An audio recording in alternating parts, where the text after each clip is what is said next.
pregame set in Columbus, Indiana, as the Prowlers and the Sentinels battle once again. Good evening, everybody. Will Wiggleman here with you in Columbus, Indiana. Thanks so much for joining us tonight. Prowlers Nation is here showing out for the guys. They got a great one last night, a 5-0 win over the Sentinels. Prowlers hoping to do it again. They got a big crowd on hand tonight, and we'll see if we can get another win for Port Huron, looking for their 5th in a row. Well, much more coming up for you on the pregame show next. You're watching Port Huron Prowlers hockey on the PHP Network. Whose house? Our house! Whose house? Our house! Whose house? Our house! Welcome to the new era of Prowlers hockey. New owner, new store, new horn, fire, projectors on the ice. Yeah, this isn't your dad's McMorrin experience. This is Prowlers hockey. Get your tickets for the show now at phprowlers.com/tickets.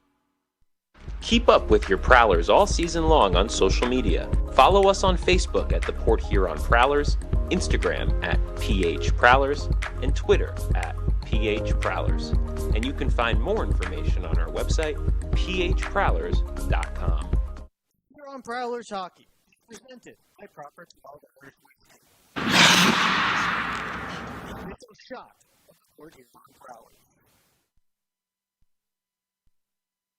Back here at Hamilton Ice Arena, Will Wiggleman with you. Thanks so much for joining us tonight. Prowlers in game 5 of 6 of their 6-game road stretch. It's been successful so far, and they will try to continue that success here tonight. But let's take a look back at last night's game and show you everything that happened. Well, it started early with a fight between Brett Morick and Romeo Terrain. Morick making Terrain answer for a hit earlier on in that first shift of the game. See, Morick there fell awkwardly on that right shoulder, and Morick will be out for the rest of the weekend and possibly for a longer term than that. Again, no Brett Morick tonight for the Port Huron Prowlers. We'll tell you who slots in tonight, but there's Bailey Huber making one of his big first period saves. Huber was fantastic for the Prowlers, as Port Huron did get some opportunities down the other end on Chris Kerr. It took a little while to open the scoring, but they did so here as Bobby Price slipped through, found Blake Anderson driving the net, and that was the start of the scoring for the Prowlers. And nice little play there from Price to Anderson, and a good start for Port Huron. It was 1-0 through 1. Then early in the second, Prowlers got 2 quick goals. Here's the first one from Vinny DeCumbis as he was able to shovel the puck home at the top of the crease. You take another look at DeCumbis tied up with Vladislav Pavlov and able to put it home. And then just 43 seconds later, good passing play. Brett Lockhart to Reggie Millette to Lucas Lockney right there in the slot. And he one-timed it home. You see some Prowler fans there in the background. And as you saw in the pregame open, there's even more here tonight. Huber was fantastic all night long as he finished the game with 29 saves. This was a big moment in the game. It was 3-0. Indiana had a full 2-minute 5-on-3, and, well, sometimes you get a little bit of luck. That one on the back door hit the post. Huber stopped everything that came his way. And the Prowlers got him some more help in the third as far as goal support goes. Jamie Bussell with a goal there and shushing the Indiana crowd. Nice turnaround shot from Bussell. And just past the glove of Chris Kerr. And then later on, one more goal for the Prowlers. Vinny DeCumbis off the pass from Blake Anderson. And DeCumbis able to tuck it around Kerr's pad. And the Prowlers went home with a 5-0 win. And they head back to their hotel with a 5-0 win as Huber picked up his first professional shutout. Here's another one of his big saves.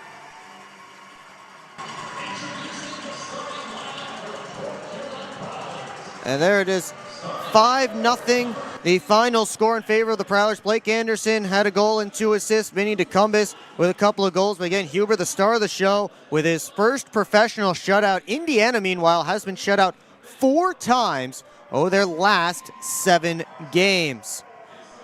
So you take a look at the standings in the Empire Division. Good news for the Prowlers. Both the Blue Ridge Bobcats and Topeka Scarecrows lost last night. So that means Port Huron has gained some extra space in the battle for second place. The Prowlers now 9 points up on the Bobcats and 10 on the Scarecrows for that second spot in the Empire Division. Take a look at some players to watch tonight on both sides, starting over on the Indiana side, as they have a new face in the lineup.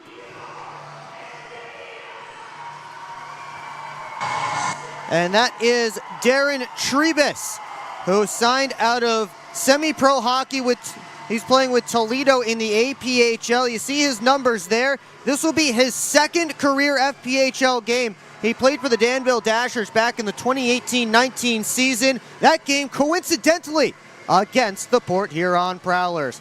On the other side for the Prowlers, Bobby Price, the third member of that line with Anderson and DeCumbis, also had himself a night. Three's wild for number 29, 3 assists, plus 3 shots on net for Price, as that line produced most of the offense for the Prowlers in last night's game.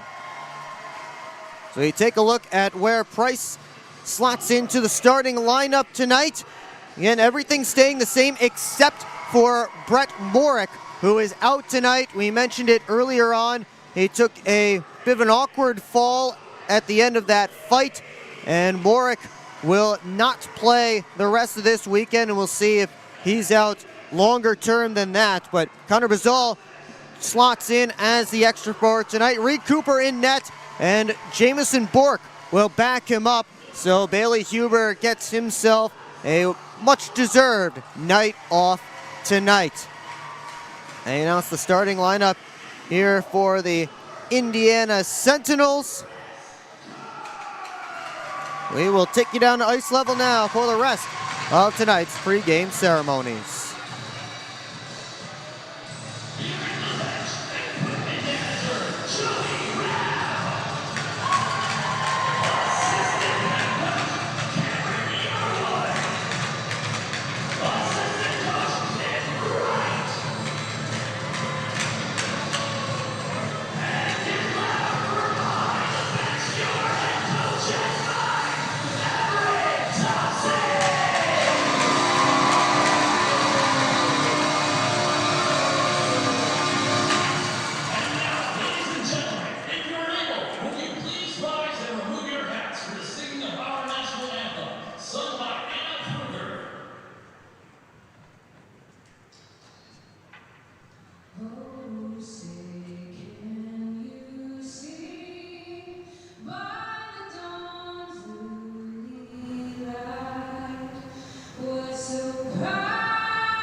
And that is tonight's national anthem from Columbus, Indiana. Prowlers and Sentinels getting set to go. Let's take a look at our Orthopedic Associates starting lineup for your Port Huron Prowlers. Prowlers switching up the forward line. It's Lucas Lockney, Matt Graham, and Reggie Millette who will start this evening. Ben Brockway and Brian Parsons still the starting defense pairing as they have been as of late. And Reed Cooper between the pipes tonight. That brings us to our starting goaltending matchup, powered by Harrison Metal Fab. Chris Kerr going back again for the Indiana Sentinels. He made 32 saves on 37 shots last night. And the Prowlers get Cooper in, trying to get his 20th win of the season. Cooper is 2 victories away from 30 as a Port Huron Prowler. He would be the second goaltender to reach that mark if he's able to get there this weekend. Well, the Prowlers and Meyer teaming up for the Goals for Good program. Meyer, for every goal the Prowlers score this season, Meyer will donate money to help support families in need. So far this season, the Prowlers and Meyer have helped donate over 7,800 meals to families in need. Oh, we have a penalty already to begin this game. The Prowlers will start on the power play due to a warm-up violation from Philip Tomacek. So Prowlers power play that went 0 for 2 last night gets an opportunity to open the scoring early.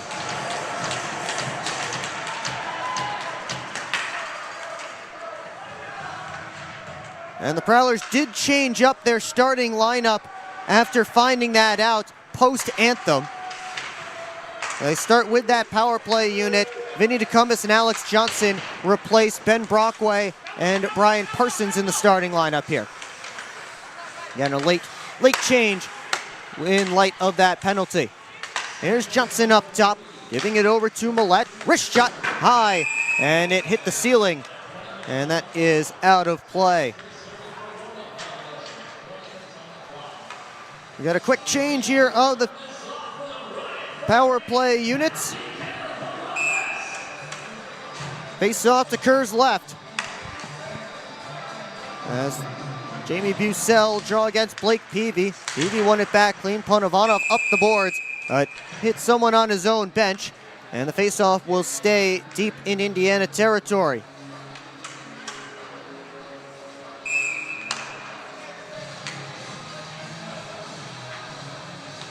Blake Anderson this time took it. Prowlers win it back.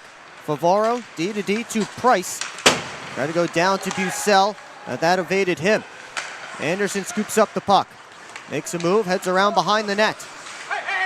Anderson, near side corner to Bucell. Up top, Price. Over to Favaro. Tried to wrist it through, partially blocked. Anderson over to Price. And just lost his stick as the shot goes wide from Favaro. Favaro able to keep in the clearing attempt. Wrister stopped by Kerr, rebound available and poked wide by Ray, for it's clapped all the way down by Romeo Terrain. 43 seconds left in the Prowlers power play that began this game. Again, a warm-up violation against Philip Tomacek.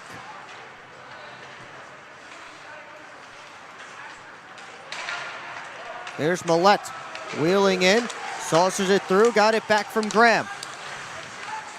Millette all the way around the cage. Slams on the brakes. Down to DeCumbus, tapped it right back. Johnson to Millette. Peels off the wall, went down to DeCumbus. Pavlov got his stick to interrupt that pass. DeCumbus and Graham digging away. Millette trying to pull it away from Lias, he could not. And the Sentinels skate up with it. It's Bohdan Zinchenko just as the penalty expires. Zinchenko did not play last night. He's back in the lineup. Max Tortorella also in the lineup tonight. A couple of guys who didn't play in last night's game.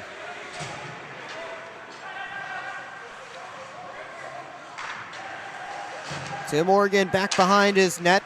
In no hurry as his team finishes up a change.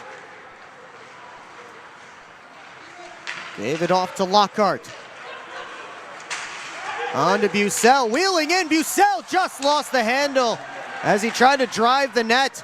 He split the Indiana defenders, but the puck just slowed up and rolled off his stick.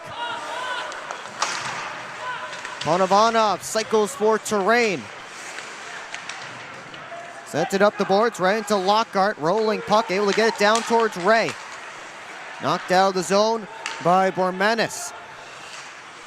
Lockhart, indirect pass up the boards. James tried to keep it moving. Pavlov takes over. Tipped ahead, but right back to Lockhart. All by himself. And Bauer takes it back for the Sentinels. Now Anderson for Port Huron. Brockway. All the way up off the boards. And here comes Price. Price with his head up. Drops the shoulder, heads around the net.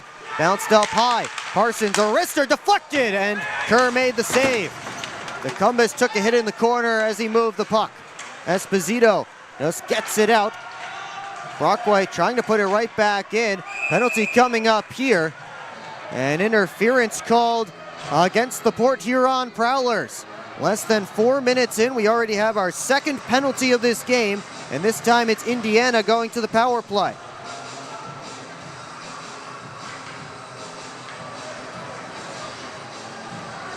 Looks like the arm was already up there. I didn't see totally what the penalty was. It was down on the other end from where my broadcast booth is, but Paul Jean made the call from the corner. And the Sentinels, who went 0 for 9 last night in the man advantage, get their first chance. Couple of chances on goal, and Cooper with a couple of saves. Reed Cooper's first 2 stops of this game. Came in tight. Just 8 seconds gone on the penalty to Ben Brockway.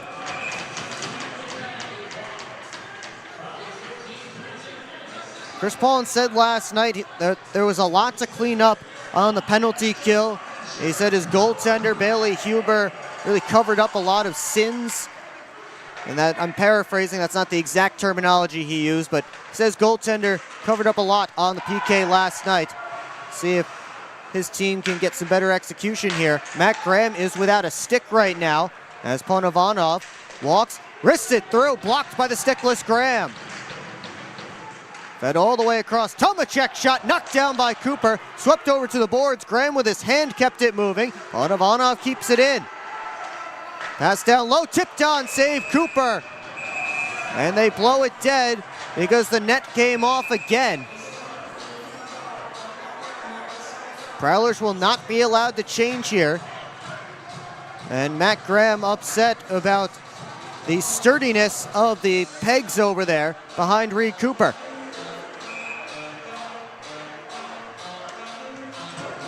Graham does have a new stick though. There's the block by Graham. Again, playing without his twig. He was allowed to get a new one from the bench. As they tie up this face-off, puck goes in the corner. Two-a-side battle.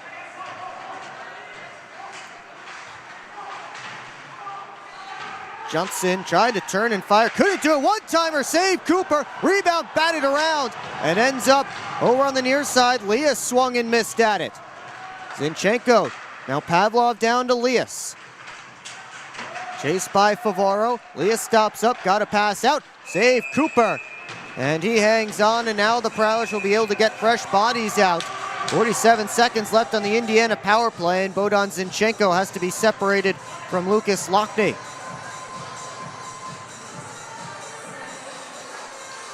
Reed Cooper busy on this Indiana man advantage. Prowlers still have not cleared their zone so far on the power play. Minute and 13 seconds gone in it.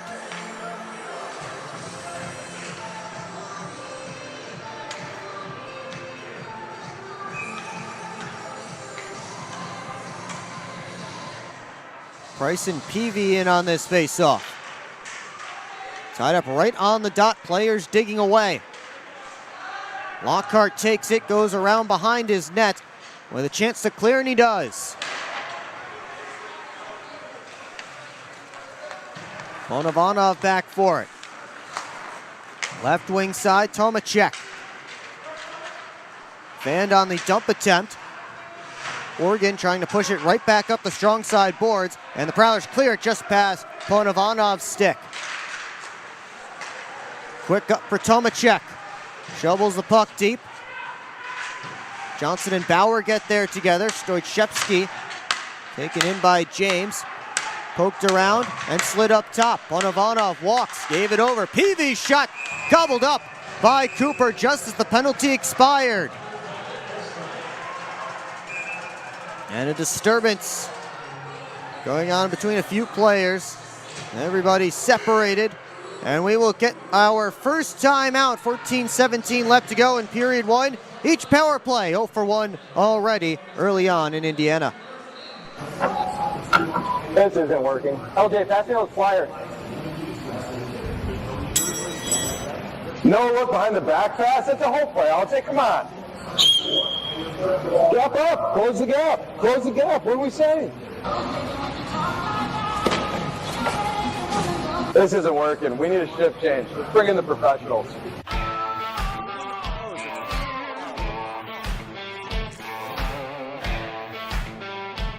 Hello, I'm home.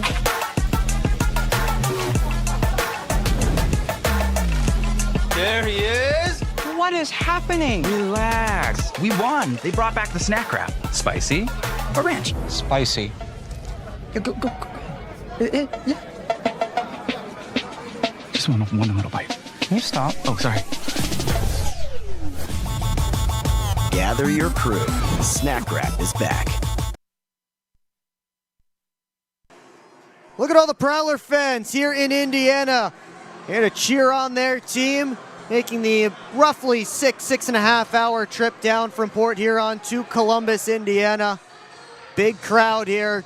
I would estimate probably 30 to 40 Prowler fans made the trip either from Michigan or elsewhere. There are some Section 9ers here. See the whiteboard there.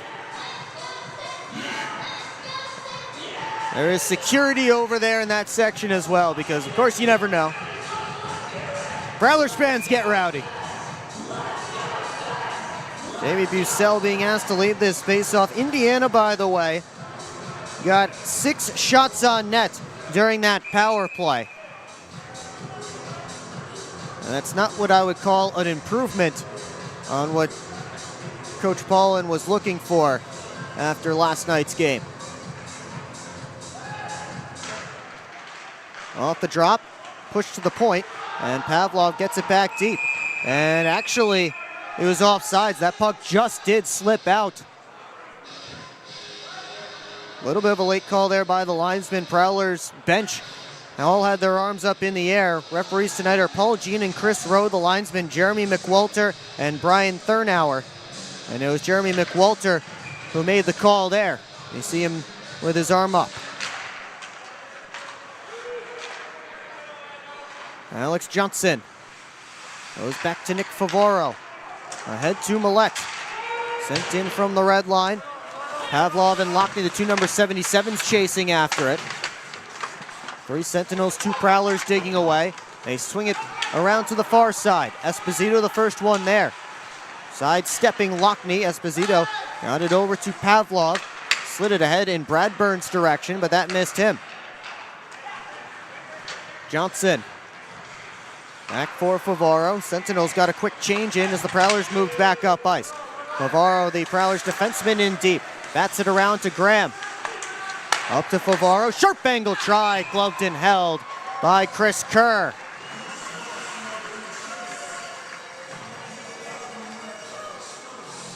Face-off coming down in Sentinels territory. Prowlers up 3-0, or at least it says 2-0 on the board right now. Thought that might have been their 3rd shot of the game, but they haven't credited with them with that yet. So right now, officially 2-0 in the shots on goal department at 5-on-5. All 6 of Indiana's shots came on the power play. Here's Bussell.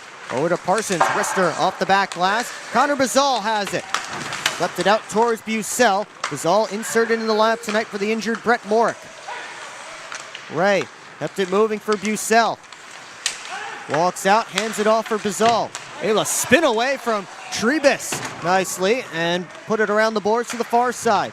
Bucell couldn't get it back deep. Ray chasing after the loose puck. Their line, Brockway didn't get much on that shot as the puck was rolling. Bucell tried to push it back up towards Brockway. Tomaszek taken in. And it's settled down by Trebus, number 32 for the Sentinels, replacing Matt Castillo, who previously wore number 32. His second career Fed game and first since 2018-19. Tim Morgan up to Price. Taps it back. Tecumseh tried to return it to him. That didn't work. Blake Anderson able to sweep it deep. Kerr played it right into Price. Tecumseh center looking for Anderson. The Sentinels got in the way of that pass. Kerr got caught with a turnover behind his net. And the cage was open for a moment. Prowlers couldn't take advantage. And now a penalty coming up against Port Huron. Bauer gave it away to Tecumseh. And now we get the call, hooking the signal. And the Sentinels will go back to what's been a dangerous looking power play this weekend. Bobby Price in the penalty box.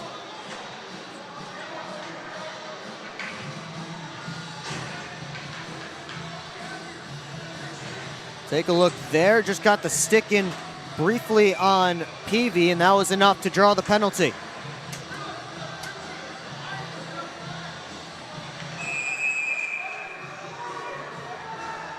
They'll try this drop of the puck again.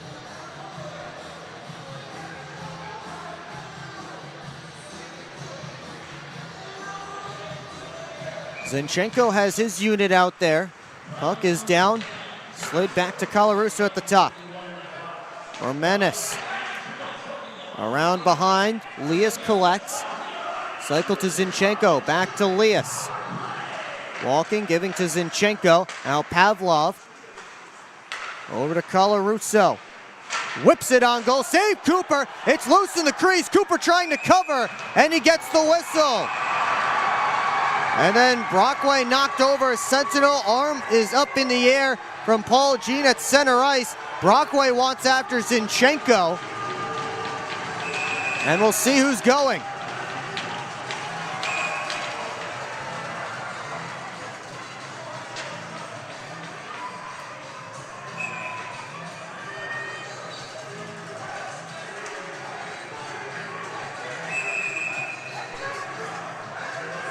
Let's see who's headed to the penalty box here. Again, the referee put his arm in the air in neutral ice. I guess no penalty.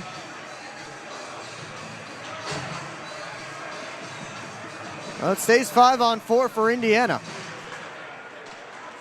Maybe the arm was up to make sure no players came off the bench during that scrum. Centering pass, Bauer just exploded off of Tomaszek's stick. Took a funny hop off the Zamboni door right to Reggie Millette. He'll try and waste some time before turning and firing it, and almost kept in by Stoichevsky as he knocked it down. Bauer off of Millette's stick. Bauer gets it to Stoichevsky. His pass ahead hits the glass, and Lockhart steps up to send it down. Halfway through the Indiana power play, Ponovanov starts ahead. Left wing side, Stoichevsky got it in deep, batted back to the line but not out. Colarusso walks in, gave it down low. One-timer Stoichevsky fought off by Cooper. Pavlov couldn't bring in that pass at the point. That's as good as the Prowler clear. Pavlov still retreating. Now to Colarusso. Handoff for Menace. Cross corner dump. Parsons and Lias get there together. Lias pins Parsons. Puck's in there somewhere. 3 Prowlers and 2 Sentinels are digging away. Bucell hoping it pops out to him. Parsons pins it once again. Price is standing in the penalty box ready to come out, but they've blown it dead with 4 seconds left on Bobby Price's penalty, and we will have that for you when we come back right here on the PHP Network.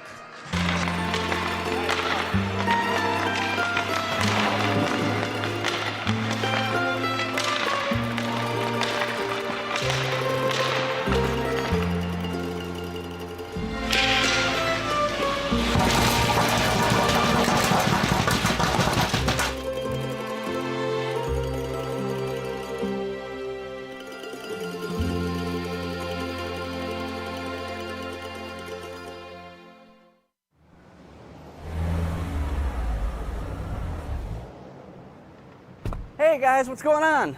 Hi guys, we just stopped at Industrial Park Marathon to get some fuel and some snacks before the Prowlers game at McMorran. Nice. Yeah, we just stopped by here at Industrial Park Marathon so I can get a Slurpee before the game. Wait till after the game. If the Prowlers score 3 or more goals, Slurpees will be free. Thanks for the info. I'm going to get my Slurpee after, but we'll see you at the Prowlers game. See you at the game. Go Prowlers!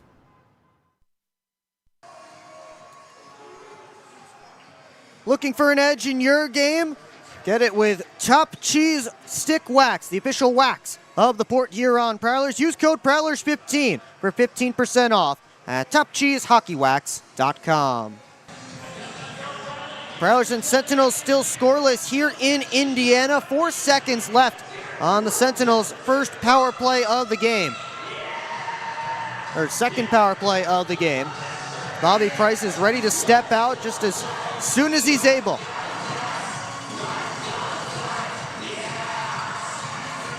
Luke James and Dalton Anderson in on this faceoff. Richard Colarusso has his heels on the blue line just in case his team loses the draw. Ethan Esposito is lined up right behind Anderson. Prowlers win it back. Colarusso bails out of the offensive zone. As the penalty has expired, Prowlers PK already 2 for 2. We're just past the midway point of period 1. Bazal has to get back to that puck in the corner. Cycles it down low, hit off the side of the net. Now Bradburn turns the other way. Loose stick on the ice in the neutral zone as Bradburn dumps it deep. Lockhart up to Bazal. Hands it off to Matt Graham into the offensive zone. Delayed offsides here against the Prowlers. Sentinels move the other way. Zinchenko wheeling, outside shot, wouldn't go. Not sure if Cooper got a piece of that or not. Lias up to Pavlov. Zinchenko trying to rev it up. Tried a home run pass, hit Lias. And the Prowlers take back over. Favaro across towards Graham, just touches it in. Ponovanov stops up away from Lockney, lost his balance. Puck still right there, and Ponovanov able to poke it to Tomacek. Tried to loft it out, right into Millette. He keeps it in just for a moment. Tomacek slid it out. Favaro regrouping, goes over to Johnson. Johnson with skating room, gets the red line and tosses it deep. Terrain under pressure from Price. They cancel out. Peavy comes back for the puck. Got it ahead to Zinchenko. Zinchenko wheeling in, drops the shoulder, and couldn't get a shot on goal. Esposito tried to center. Puck still behind Reed Cooper. Battled for and pinned to that Sentinels word mark on the boards, and they blow it dead once again. We'll get a whistle and a face-off. Just under 8 minutes left to go in the Munger Physical Therapy first period. Still scoreless here in Indiana. Sentinels up on shots on goal, 9-2.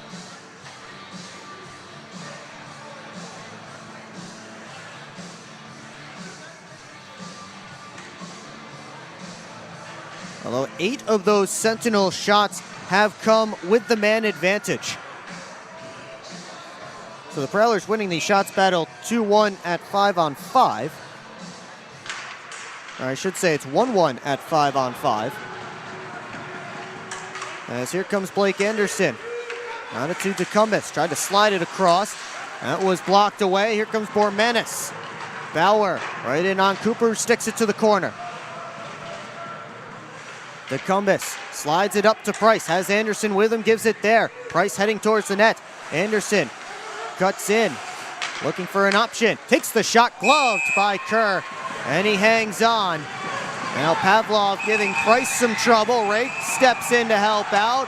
Price ends up going down as they try and pull players apart.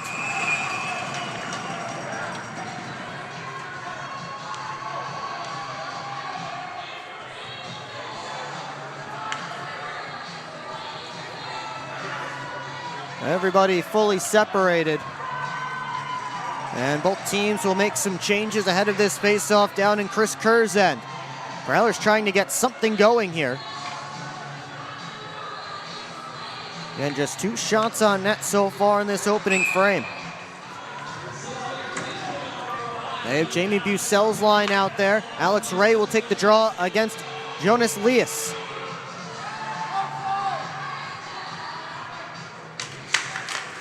Off the drop, Ray pushed it back. Johnson down to James in the near side corner. Johnson's stick broke. He has to head back to the bench for a new one. Prowlers playing 4-on-5 in the offensive zone as Bucell walks the blue line. All the way down and around it goes. Tortorella cut it off from James. Tomacek and Bucell battling. Bucell wins that. Favaro looks towards the net. Backpedals away from Bradburn, who pushed the puck away as Favaro fumbled it for a moment. Johnson spins off of Tomacek. Got it ahead to Bucell. Tossed it to Ray. James taps it back to Ray. James working in. Over to Bucell. Rising shot fought off by Kerr. And now whistles blow.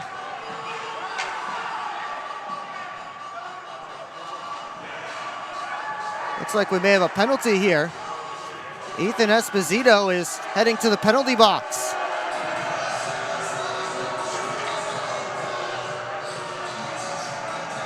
Not sure what the penalty is. Maybe Esposito tossed it out of play. It's delay of game, and I didn't see it.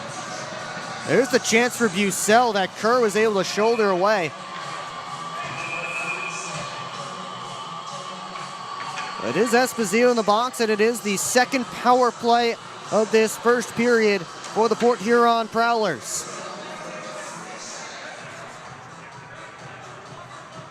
Although the referees are still talking about it. Nothing has gone up on the board quite yet. I may have to wait for confirmation. Prowlers do have their power play unit out there. And Chris Paulin is getting an explanation from Paul Jean, the referee.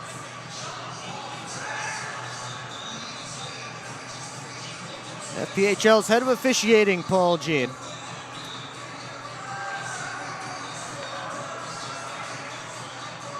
Having a long discussion with Coach Paulin.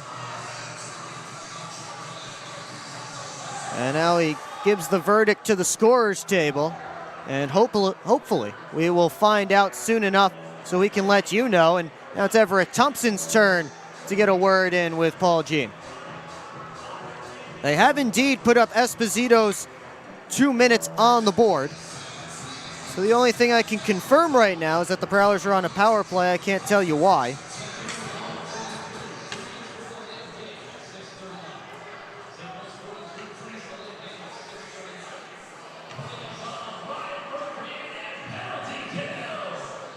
.6:39 left to go in the Munger Physical Therapy first period, still searching for the game's first goal.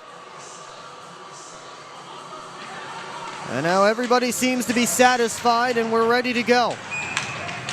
Delay of game against Esposito. And Pavlov right off the drop clears it all the way down. Cooper leaves it for Alex Johnson. Ahead to Millette. Over to Johnson. He steps in. Back to the middle to Graham. Now Lockney. The Prowlers try and set up. Stops up in the corner. And goes back up top to Johnson. Across to Millette. Now Lockney steps in and shoots. And a save by Kerr. Graham back to Lockney. Johnson wrists it through. Kerr the save. Rebound available. And it's pushed over to the boards by Tomacek. Tomacek looking for a clear, and he's got it. Willett trying to wheel right back up. Sentinel streaming off the bench as Millette peels back. Millette trying to get away from Zinchenko. Hanging out in the corner, looking for a passing option. Got it down to Graham, gave it right back. Millette. Down to Graham. Millette once more. Lockney up top. Back to Millette. Floats it to Favaro. Had some trouble with it as the Sentinels are right there. And Zinchenko clears down. 25 seconds left in this Prowlers power play. Favaro ahead to Blake Anderson, fresh off the bench. Floats it all the way across to Rain, able to bat it to the line, and now it's poked out by Peavy. Anderson stops up, slips it to Ray. Ray with a pass in front, and what a save by Kerr! They try and bake it off of him, and that didn't work. Somehow that chance for Price wouldn't go. Prowlers work back in. Ray with a shot stopped by Kerr. Rebound available for a moment. And now everybody getting after everybody. A full brouhaha in front. Ponovanov tackles a Prowler to the ice. Ponovanov's helmet has come off. A Prowler glove is off. Ray's lost his bucket.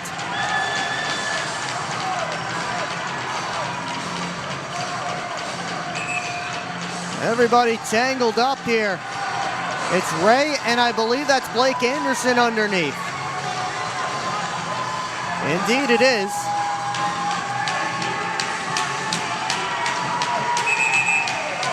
Fans excited about this.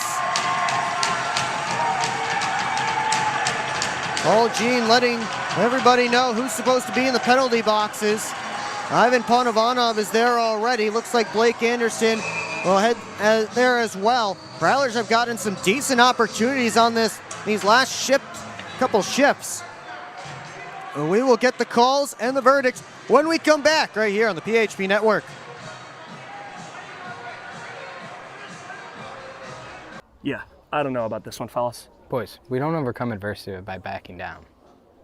But yeah, I don't know about this one. That's reassuring. We're so screwed. All right, boys, here's the game plan. LJ, you start with bananas. B-Way. Wait, why do I have to do the bananas? Because you're the softest on the team. I don't want the bananas. This thing is gonna melt. We gotta hurry up. I won't do it. Okay, both of you.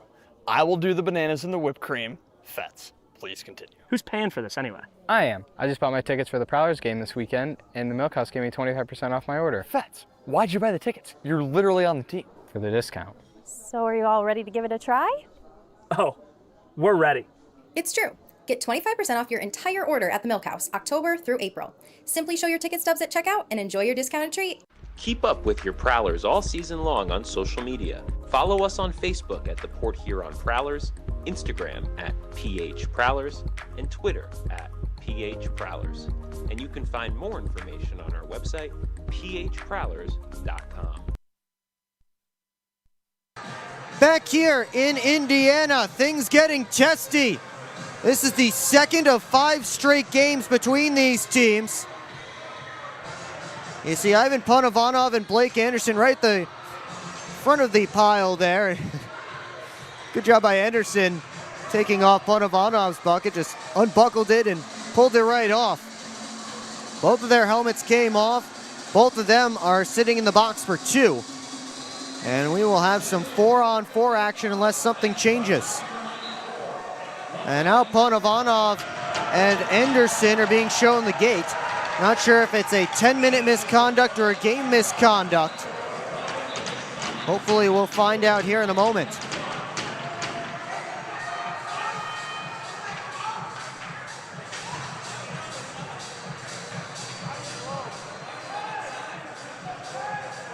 We got some 4-on-4 action. Looks like 10-minute misconducts for continuing an altercation to add to the 2 for roughing on each side. So those 2 should be able to come back and serve the rest of their sentences in the penalty boxes when we come back for period number 2. So Blake Anderson is one of the Prowlers' most dangerous players at 4-on-4, so tough for him to be out. And of course, Ivan Ponovanov, one of the top defensemen for the Sentinels. The Prowlers work it ahead. It's James. Right up the gut. Left wing side, Oregon. Try to swing it back in front. Lockhart skates in. Drops it back for James. And the Prowlers will reset back in neutral ice. Price behind his net. Waits for the rest of his team to finish changing. Got it to Johnson.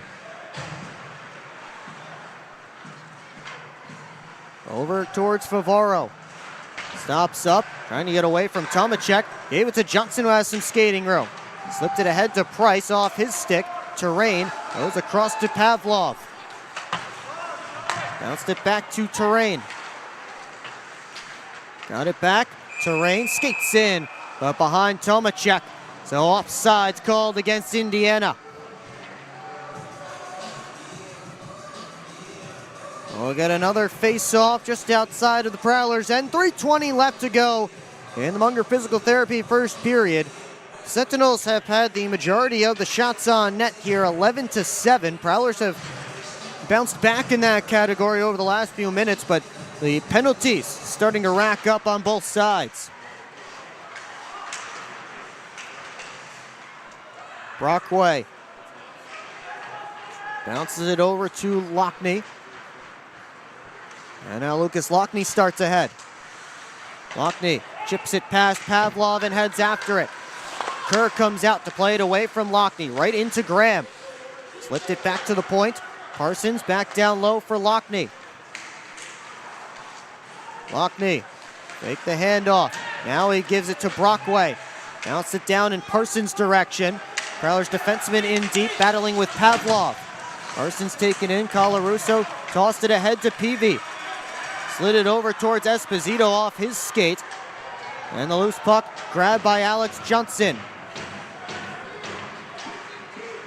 Connor Bazal and Peter Stoychevsky, who are serving the penalties, step out of the penalty boxes. We're back to 5-on-5 as Price trying to control that puck. He forces his way through and now peels back. Price still with it. Dangles. Price in front looking for DeCumbus. Just slipped through. Price up to the top. Johnson on his backhand. Shovels it down deep. Price getting away from Colarusso. Price tried a spinorama. He was knocked down. DeCumbus to Favaro. Richter, he scores! Nick Favaro off the post and in has given the Prowlers a 1-0 lead.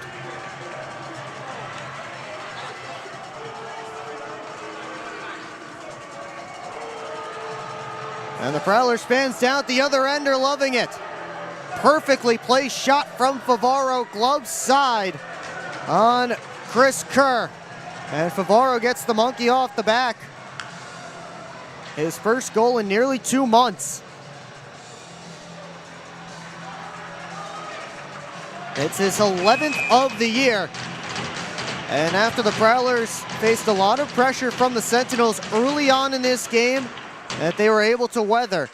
They get the first one late in period one.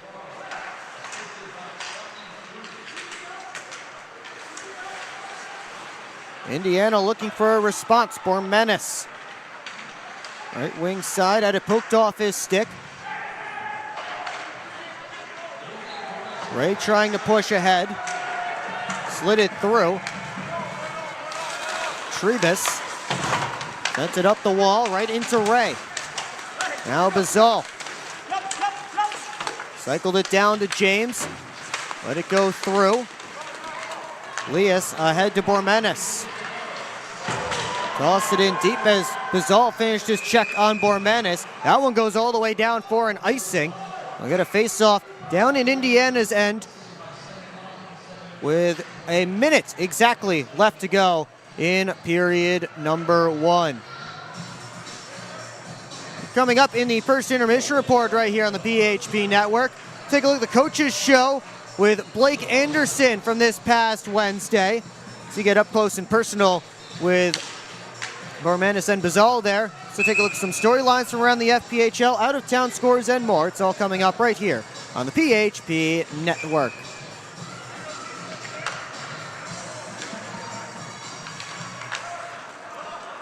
Pavlov wheels around behind the net, and he took a hard check from Bucell as he moved that puck. This one sliding all the way down, and it will not go far enough for an icing. So the Sentinels get a change. Bucell wheels in. Made a move, got the puck back.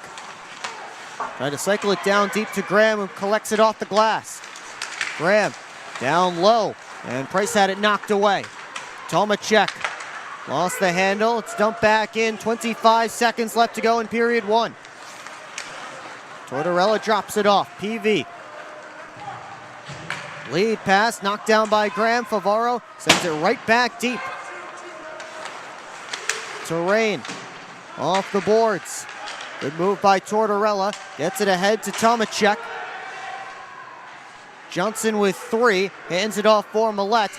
And that will do it for the opening 20 minutes here in Indiana. Nick Favaro, the only goal scorer so far, and it's a 1-0 lead for the Prowlers.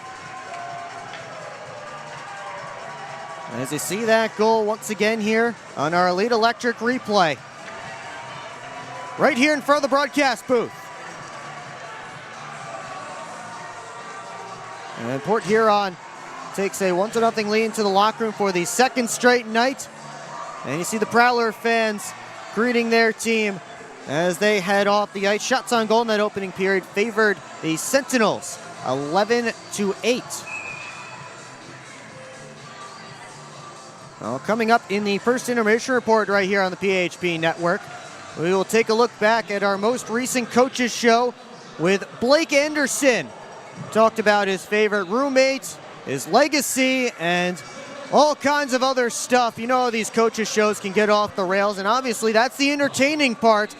So we did get a little bit of that, and we'll give you just a taste of that coming up here on the PHP Network. Also take a look at some storylines from around the FPHL, out-of-town scores, and much more. It's all coming up right here on the PHP Network. And for those of you that missed Brady Beaton last night, not to worry, he is back, and we will send it back to him in our PHP Network studios in just a few moments. Well, have you checked out the Prowlers team store located on the southwest end of McMorran Arena? All kinds of cool Prowlers stuff, but also all kinds of cool FPHL gear. Whether you're a fan of the Prowlers or any other team in the league, the Prowlers team store is the place to shop. Find it at shop.phprowlers.com anytime, or scan that QR code on your screen now. Find your latest Prowlers gear. Find your new FPHL gear featuring every logo from every team in the league. And again, all of that at shop.phprowlers.com, or browse our in-arena store located on the southwest end of McMorran. Prowlers with a 1-0 lead here in Indiana. We will take a timeout and be right back right here on the PHP Network with Brady Beaton back in our PHP Network studios.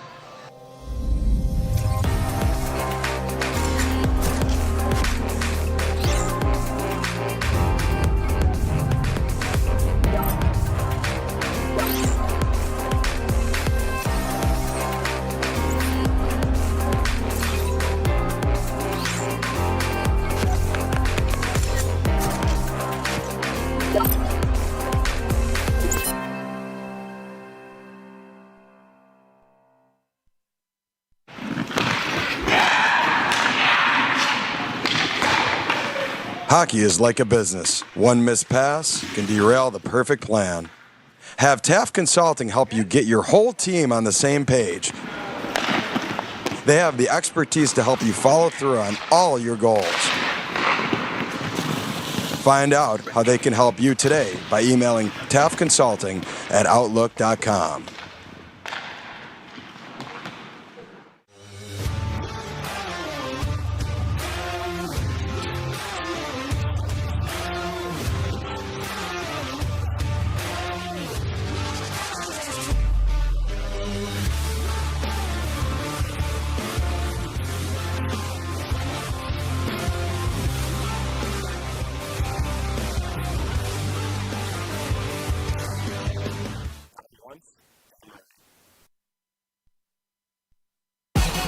What's more authentic than a Hungry Howie's Detroit-style pizza?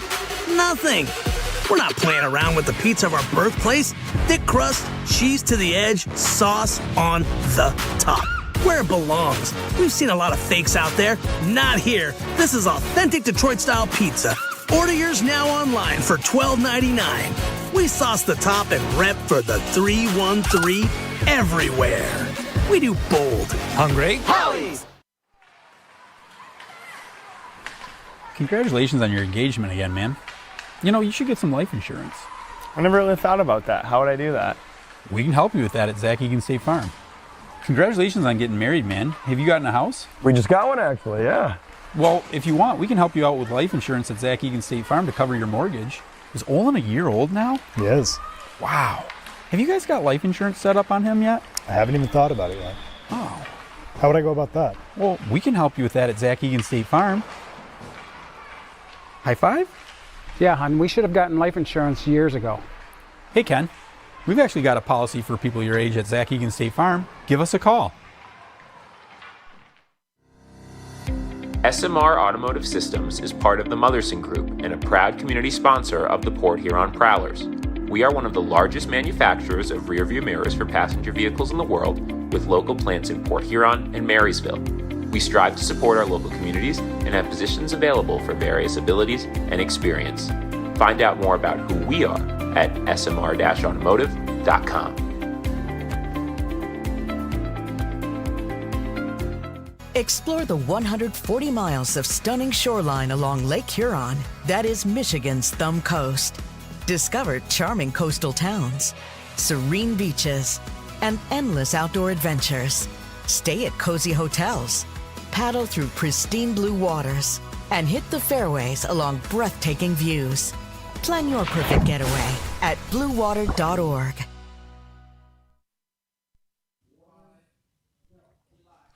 Back here on the PHP Network, your Prowlers lead at 1-0 after 20 minutes of play. Nick Favaro getting the Prowlers on the board. Let's take a moment. We're going to go back to the coaches show on Wednesday. Blake Anderson was able to sit down, as always, every other Wednesday, most of the time, at Wings, etc. Here is a segment from the coaches show. If you missed it, Blake Anderson with Will Wiggleman on the Port Huron Prowlers coaches show. Anyone here in Wings want to ask any more questions for Blake Anderson? Flex ticket? Who wants a flex ticket? You get a flex ticket for asking a question? I think Buck had a question back there. Oh, who's your favorite roommate? Oh, you can't.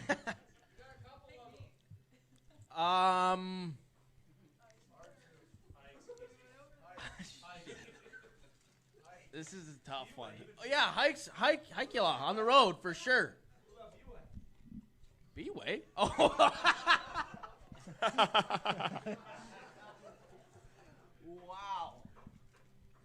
Wow. Yeah. You had 4 in your room. I love both of my roommates. You had 4 in your room, on the road on Sunday? Yeah, or thanks Saturday? for putting all 4 of us in one room. Appreciate well, no, that. they made us They made us keep 6 rooms, but They were not 4 to a room the whole weekend. Is what we need to tell our fans before this gets out of hand. But yeah, B-Way is a great roommate. Quiet, right? What's that? He's quiet, right? Oh, yeah. Very entertaining. Sleeps extremely soundly. All right. Let's move on before we lose this train. Next question. Yeah, Rob V wants to know how young did you start playing hockey? I have an old picture of me. I was probably like 1 or 2, and I had skates on. And you were ripping around. I was already ripping around, yeah. So, pretty much my whole life. This is a good one from A. Graham. Does Alex Johnson, do you have a summer job?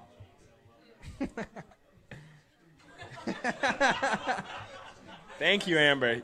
Yeah, I do. I guess we'll just plug our host hotel right now, the DoubleTree. But is that the fall, winter, spring job too, or is it just a summer job? I think it's just a summer job Oh, okay. at this point. Yep. You heard it here first, Amber. Does That's Mitz just a work summer- there too, or is that just on the commercial?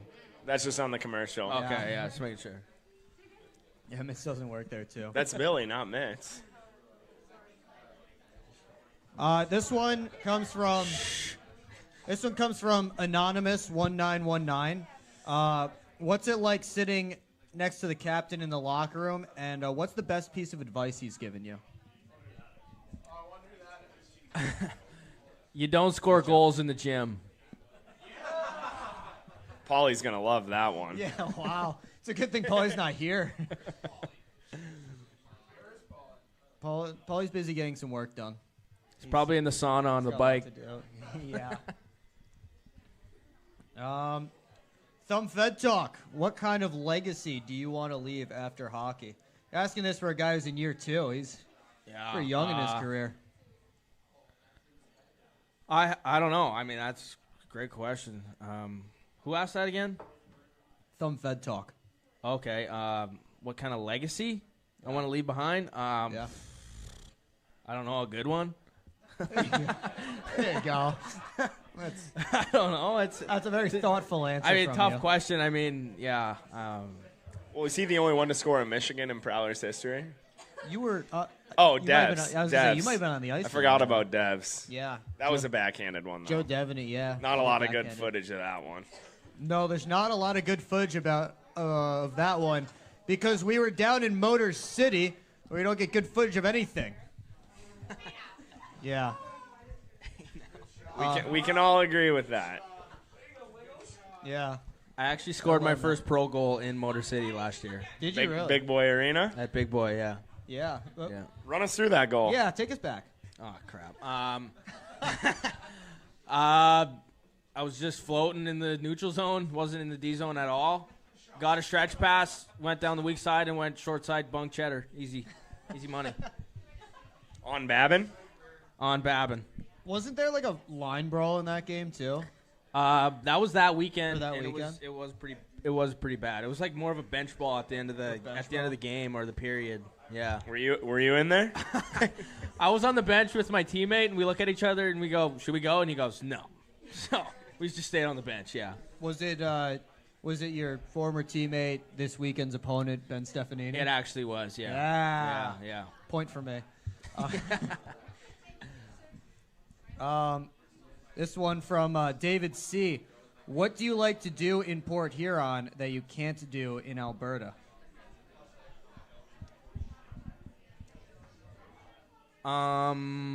You should just say Port Huron and Alberta are the same place. Man, that's a good question. I guess play for the Port Huron Prowlers. I don't know. Good answer. Good answer. Yeah. Come on, give him a round of applause for that one. That was a good answer. Loves the Prowlers. Oh, Birdman's got another thinker.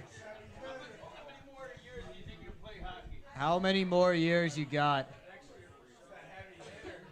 Yeah. I don't want to guarantee anything for the future, but I give it. Yeah, I'm never leaving. I'm never leaving this place. Port Huron forever. The show goes on. Probably until my body tells me it's time to quit for sure. As long as my body can take it, I'll play. Or I get a good job in the oil field. You're the youngest guy on the team right now, right? Yeah. So you got a lot of years left. You're good. Yeah, maybe. I guess, yeah. Imagine when you're my age, how many years that would be you played. How old are you? 34. 34? I set myself up here, but yeah, so what? That's 12 more years? Imagine if you're still just ripping up Port Huron 12 years from now. I think I'll hit 300 quicker than you. I do too. You're a forward, though. That makes more sense. That does make sense. You were a forward. I was a forward all my life until I switched to D. That is true. 2017-18. Maybe I'll switch to D somewhere down the road. Yeah, when you get old, minutes. when you get old like me, you just got to go back there and sauce the puck up the ice. Be Lamar.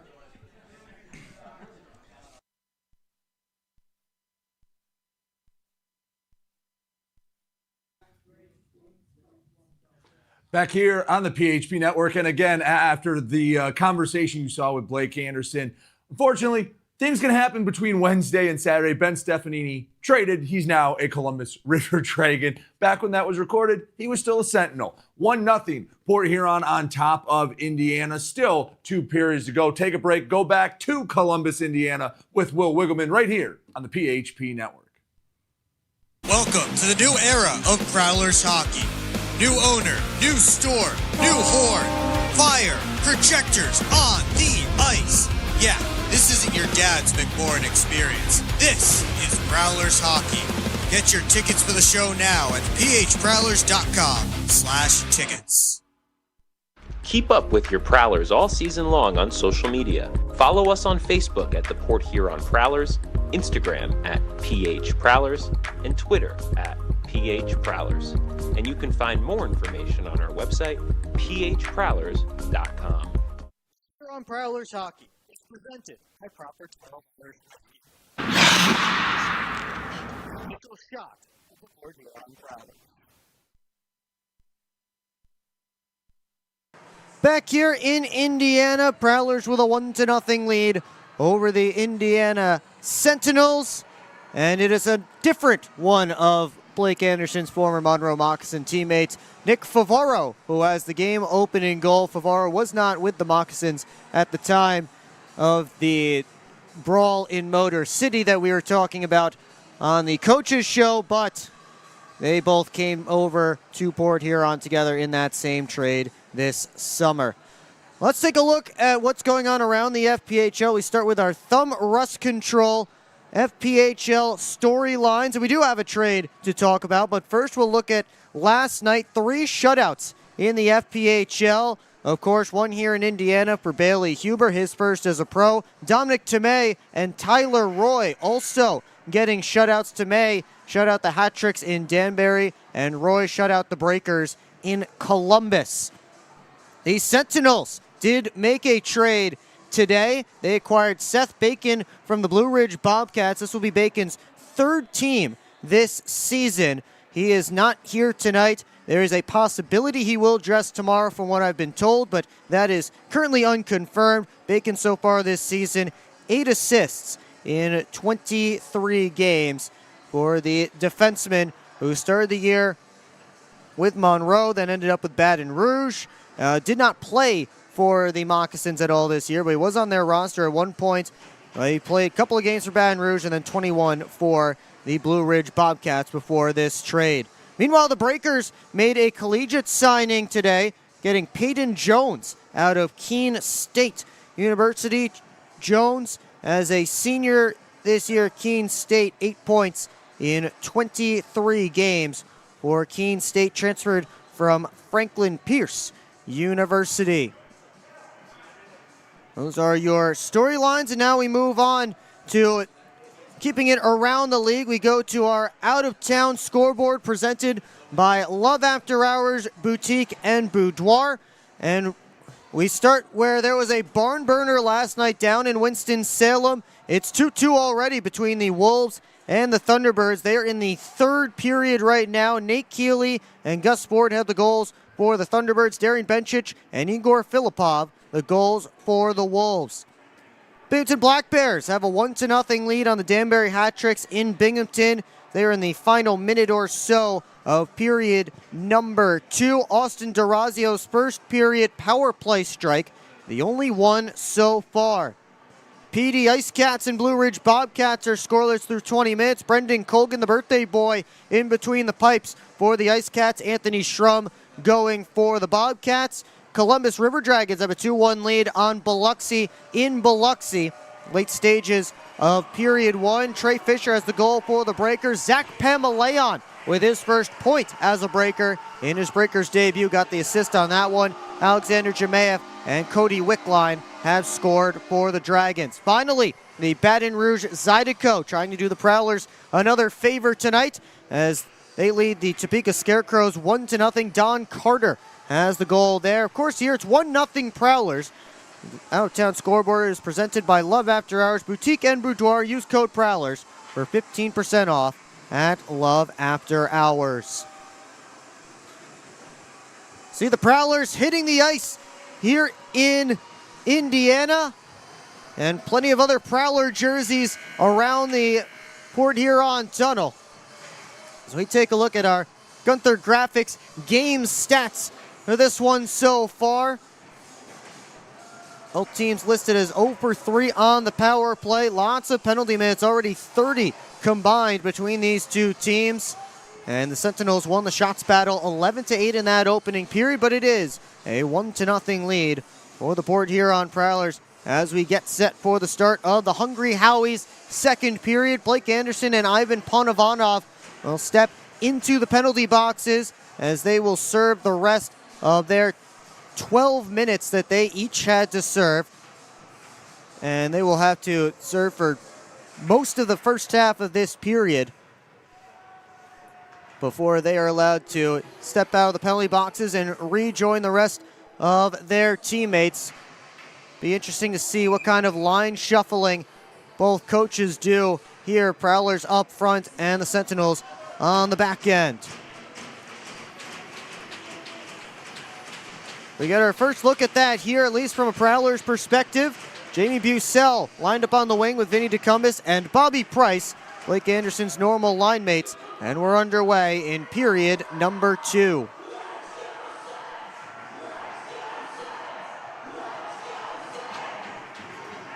Jonas Lias chips the puck around Ben Brockway and gets after it. And chip it around for Zinchenko, comes all the way to Tortorella. Sharp angle try, gloved and held by Cooper. Now Zinchenko and Brockway are getting into it for the second time in this game.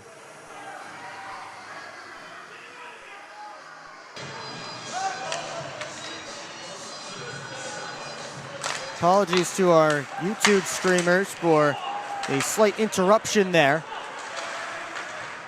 As play continues here, Prowlers try and move ahead. It's Matt Graham on the right wing side, spinning back and getting the puck to the point.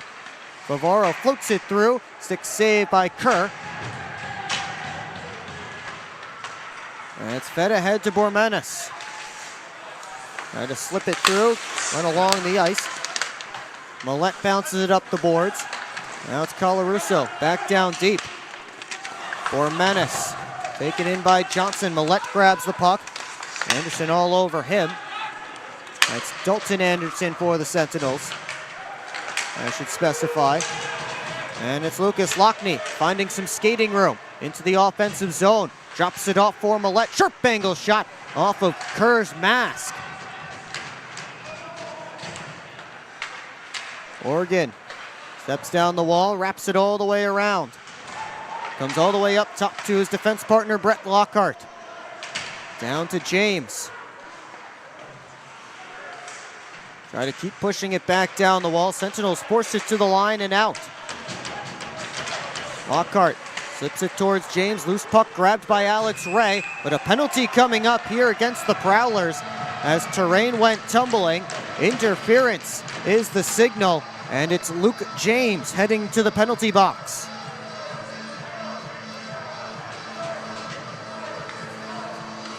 As you see there, James got his stick in terrain skates, and James doesn't like the call. But it's the third power play of the game for the Indiana Sentinels.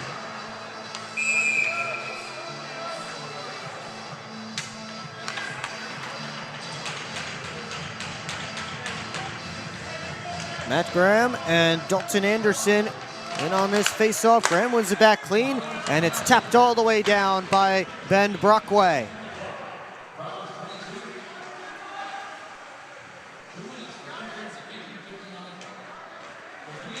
Pavlov up ahead to Anderson. Enters the offensive zone, throws on the brakes, tried to slide it back to the point, split his defense pairing, and that's as good as a Prowler clear. Right wing side, it's Colarusso entering the offensive zone. Puck down deep. Lias and Parsons come together. Comes out to Brockway, and he one-times it all the way down on Kerr. Reggie Millette had to go ducking. Pavlov behind his net. Minute 10 left in his team's power play. Long lead pass to Bauer, behind everyone, makes a move, and he's shut down by Cooper.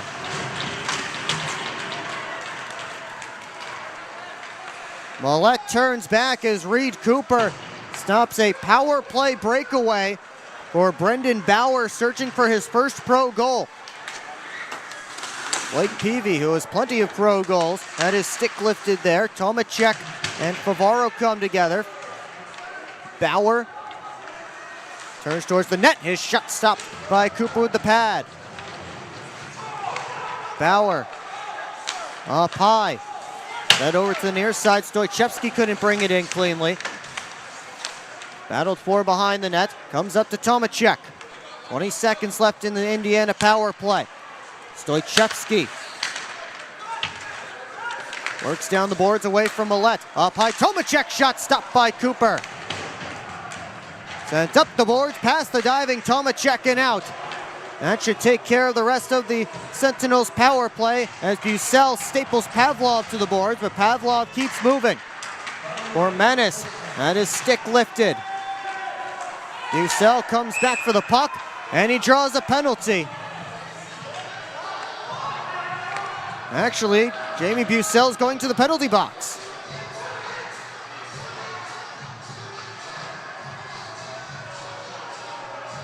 Esposito is in the sin bin as well. They may have gotten Bucel for a dive here.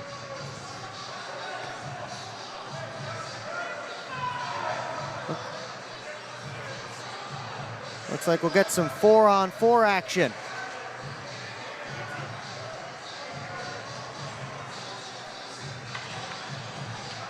Bucel unhappy with that call. I don't know if you could hear him asking why he got a penalty. Some more 4-on-4 action for you here. As the puck is down, and Lockhart takes over for the Prowlers. Almost gave it away to Leas. Cooper helps it to Brockway.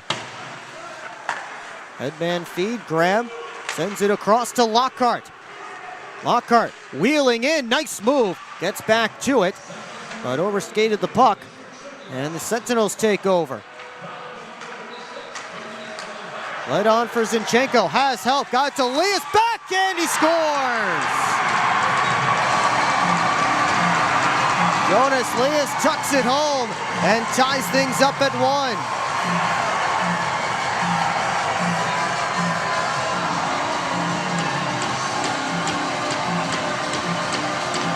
A 4-on-4 goal for Indiana as they're able to stretch the ice. Zinchenko over to Leas, and nice hands from Jonas Leas to tuck it back to his backhand. He snaps an 8-game point drought with his 5th goal of the season.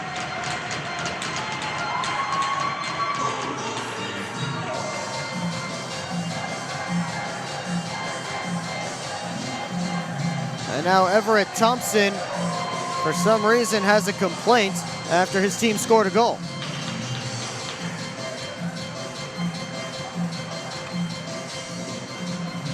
Maybe he wants to make sure that all of his players get their assists as they should, but that feels like something you can do in the locker room later.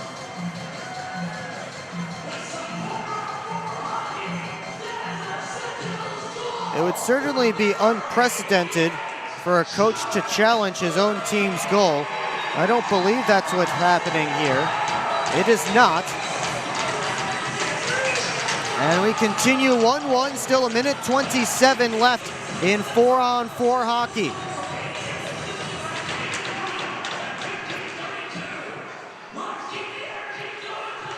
Sentinels looking for more. Bormanis chased down by Millette. Cooper, that's it back for Oregon. Tortorella pinched in. Oregon grabs the puck behind his net, thinks it for Parsons. Spinning away from Stoichevsky. Now it's on Price's stick.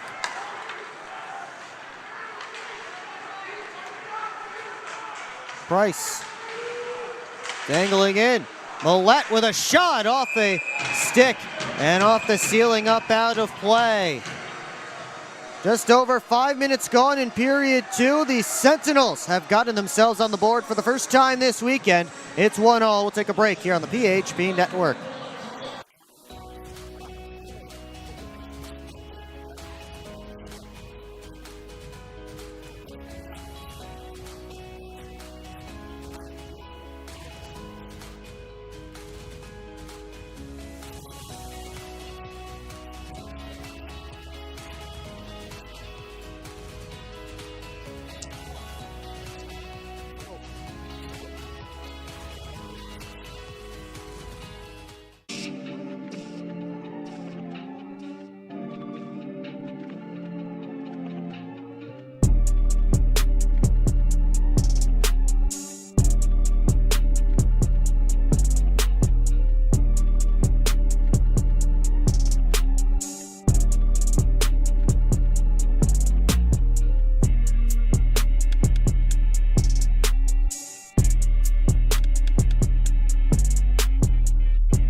Back here in Indiana, still 51 seconds of 4-on-4 time remain. The Sentinels have gotten themselves on the board. Goal by Jonas Lias, matching the first period tally from Nick Favaro. Favaro out there on the ice right now, along with Alex Johnson, Vinny DeCumbis, and Reggie Millette. Millette will take this face-off against the veteran Blake Peavy. Signed as an assistant coach on November the 21st and now as a player back on February the 5th. It's the 8th game this season for Peavy. Tortorella had it knocked off his stick by Favaro. DeCumbis wheeling ahead, hassled by Tortorella from behind. DeCumbis with a pull-up move. Gave it to the middle towards Millette. And he's forced to spin back. Johnson couldn't keep it ahead of him. Here's Tomacek fanning on a shot. Johnson floats it in the direction of Millette, who got a touch on it to get the puck out. Terrain turned it back the other way, and now here comes Johnson. 3 Sentinels back. Millette cuts in, hands it off for Favaro. Back pedals, couldn't find a shooting lane. Favaro moves in deep, cycled it towards James. Both penalties have expired. We're back to 5-on-5 as James gets taken in. Bussell came in to throw a hard hit on Tortorella. Up comes Indiana. Morgan able to chip it out of his own end. Sent right back in by Pavlov. He hit Lockhart with that dump. Ray couldn't step around Bormanis with the puck. The Sentinels offside at the Prowler line. Everett Thompson upset about that call. And see, Luke James took a hard hit behind the net, and then Bussell stepped into Max Tortorella.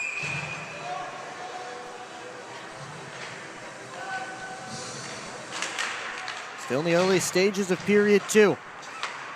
Pavlov gets the red line, sends it right in on Cooper, and he'll cover up for a whistle and a face-off. Looking for a pregame meal, Zip Sauce Burger is located in the Industrial Park Marathon. Zip Sauce, the official burger of the Port Huron Prowlers. Face-off right in front of the broadcast booth here, as Pavlov slides it down the boards to Bormanis. Colarusso just did not keep that puck in. The Prowlers have some time to work out.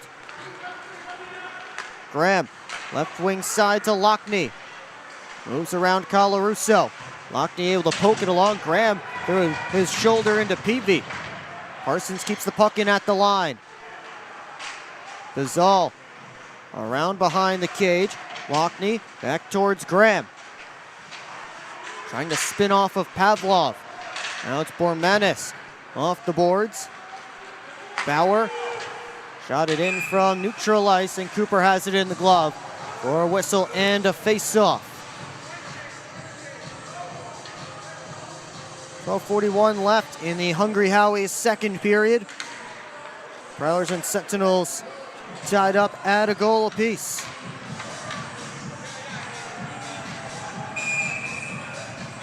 Blake Anderson and Ivan Ponovanov now out of their penalty boxes, so they are free to be out there on the ice right now. Anderson lined up on the right wing, all the way split out, and Ponovanov at the point for the Sentinels. Comes around to Blake Anderson, slides it ahead and absorbs contact. Price fires it across towards Johnson. Back to Favaro. Ahead to Tecumseh. All the way around behind the net. Centering feed slipped underneath Price's stick, and Favaro regroups at center.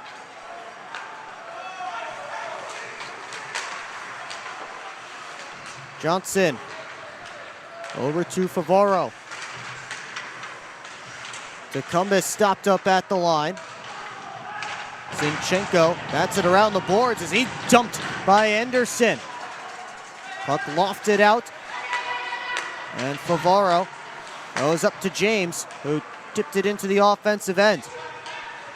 Terrain hit his own man Peavy with that long pass.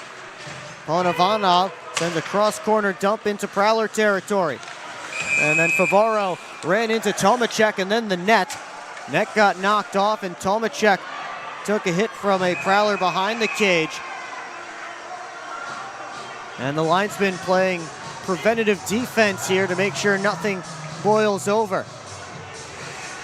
See where they place this face-off. And it looks like it will be outside. I say because Tomacek hit Favaro into the net, it's the Sentinels' fault that the net came off. So the face-off goes outside of the Prowler zone.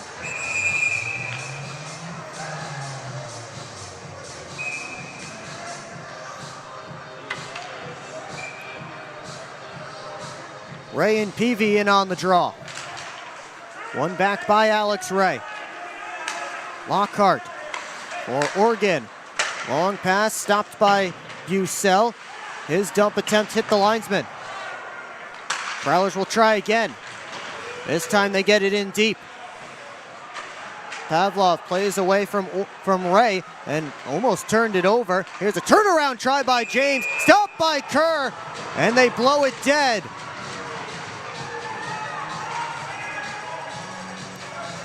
Prowlers thought it was loose, but the referee lost sight of it. Take another look here on Aiden Vision.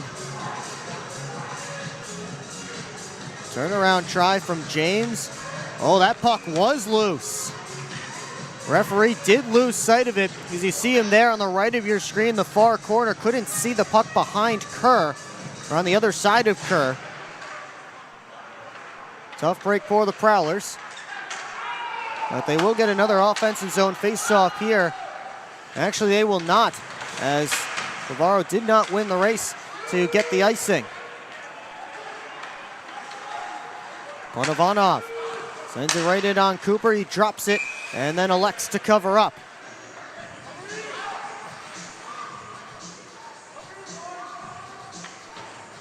Just over 9 minutes gone in period number 2.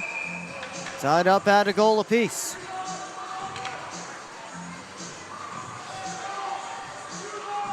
Dalton Anderson and Matt Graham on this face-off. Graham wins it back clean.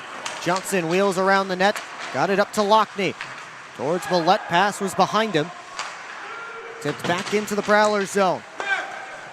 Cooper takes a look. Plays it with his forehand up in Johnson's direction. Tortorella fresh off the bench. Got it down deep. Ormana centering feed. Kicked off of Bauer's skate. And Cooper able to cover up.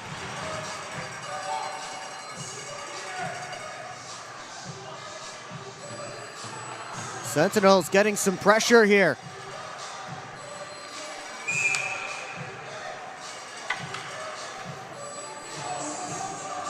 Indiana looking for its first lead of the series.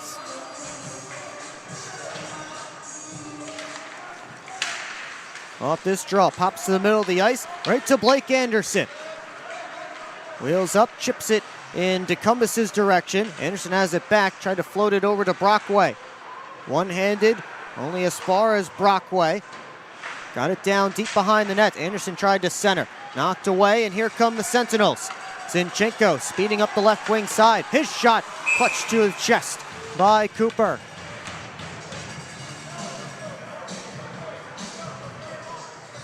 Plenty of whistles in this second period. Still a 1-1 game. You see Zinchenko flying in. He has a lot of speed.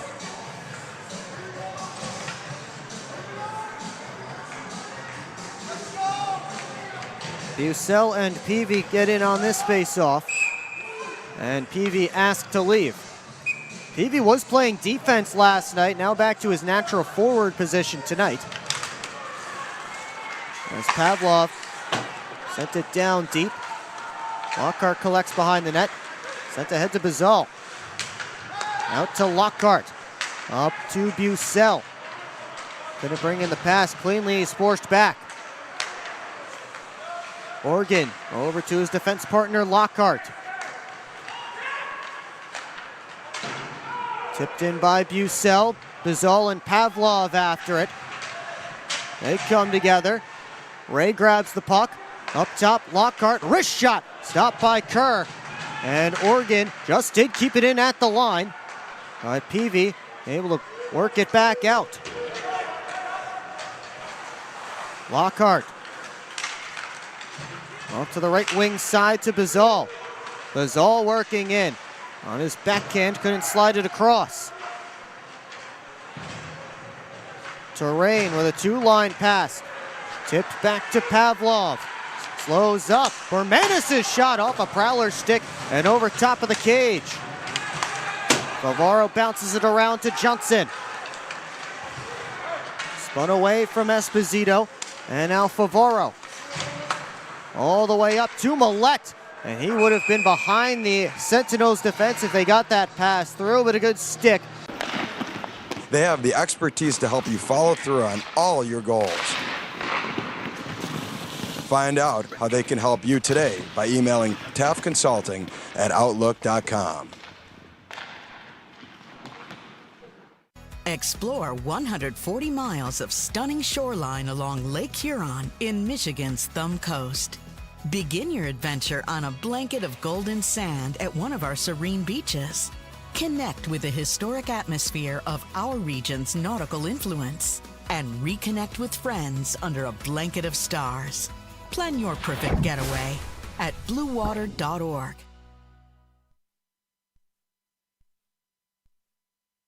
Back here in Indiana, 8:44 left to go in the Hungry Howie's second period.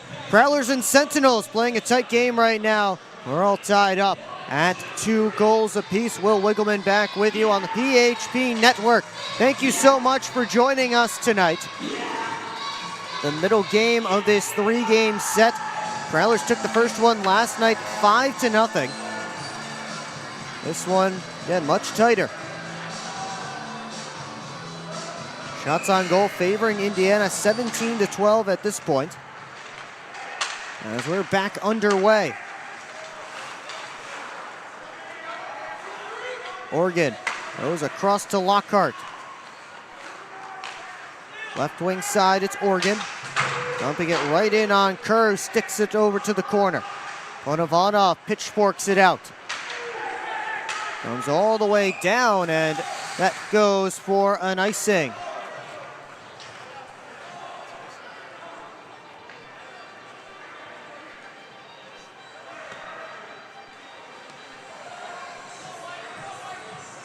Take the stress out of vacation planning and get access to exclusive deals with Magical Vacation Planner by Ralph Lake. Email him at r.lake@magicalvacationplanner.com, the exclusive road trip partner of the Prowlers. Lockney cycles it down towards Graham. Around behind, swept it in front. And it's knocked back to the point. Favaro hard off the boards. Millette retrieves. Graham, back to Millette. Trying to force it down the boards. Millette has it once more as Graham finishes his check on Lias. Zinchenko now in the neutral zone. Handed it off to Colarusso. Swipes it all the way around. Bauer centered right on the stick of Johnson. Playing it away from Colarusso. Stoichevsky takes it away. Tried to go down to Dalton Anderson. That pass didn't connect. Favaro up to Millet. Taken in by Zinchenko. Here comes Lockney. He took a check from Terrain. Meanwhile, Kerr had to shoulder away a chance from Nick Favaro. Lead pass, Stoichevsky. Dalton Anderson outside Stoichevsky. His shot right along the ice, missed wide. Max Tortorella makes a move. And his shot goes off a stick over top of the net. Johnson wins the battle with Stoichevsky. Bazal knocked down to a knee. Favaro backs him up. Favaro sends it right in on Kerr, and he will elect to hang on for a whistle and a face-off. 6:42 left in period 2.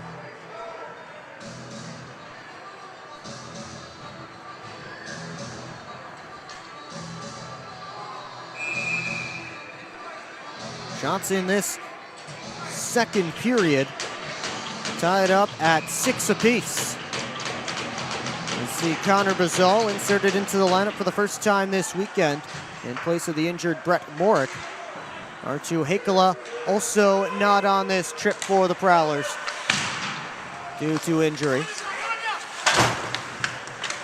Of course, that besides the folks on IR. As Vladislav Pavlov's wrist shot stopped by Cooper. He left a rebound, and it was tossed over top of the net by Esposito. That may have hit the crossbar. Ponovanov's drive missed the net.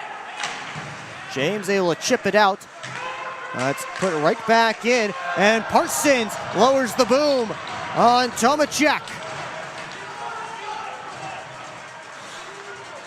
Brockway for Parsons. Up slowly. Prowlers trying to finish up a change as Parsons dumps it deep. Price gets there with Pavlov. They battle for it. Anderson in there as well. Zinchenko. Forced back. Price following him. Ponovanov. Up to the right wing side to Zinchenko. Working on Organ, but he left the puck behind. Price on the counter. Spins back. Anderson with a shot off a stick and recollected by the Sentinels. This one tossed in from his own side of center by Ponovanov. And that is an icing against Indiana. And just another stride or two for Ivan Ponovanov, and he probably would have had that red line and his team would have had a chance to change. There's Zinchenko losing the puck just inside the Prowler blue line, and then Port Huron went back up ice.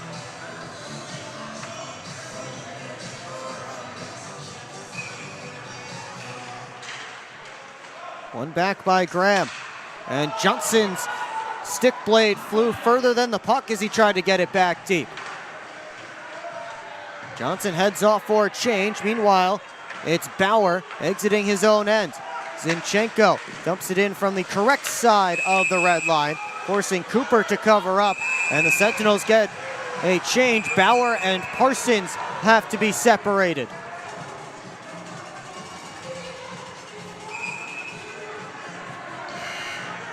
We'll take a timeout, under 5 to play in period 2. Still knotted up here in Indiana. SMR Automotive Systems is part of the Motherson Group and a proud community sponsor of the Port Huron Prowlers. We are one of the largest manufacturers of rear-view mirrors for passenger vehicles in the world, with local plants in Port Huron and Marysville. We strive to support our local communities and have positions available for various abilities and experience. Find out more about who we are at smr-automotive.com.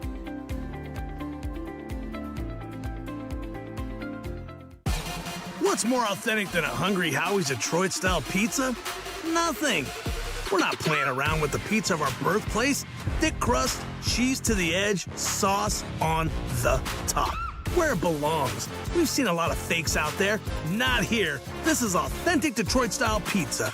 Order yours now online for $12.99. We sauce the top and rep for the 313 everywhere. We do bold. Hungry? Howie's!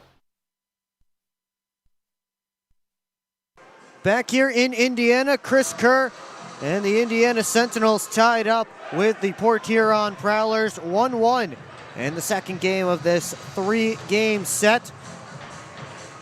Kerr so far tonight, 13 saves on 14 shots. He went 32 for 37 in last night's loss.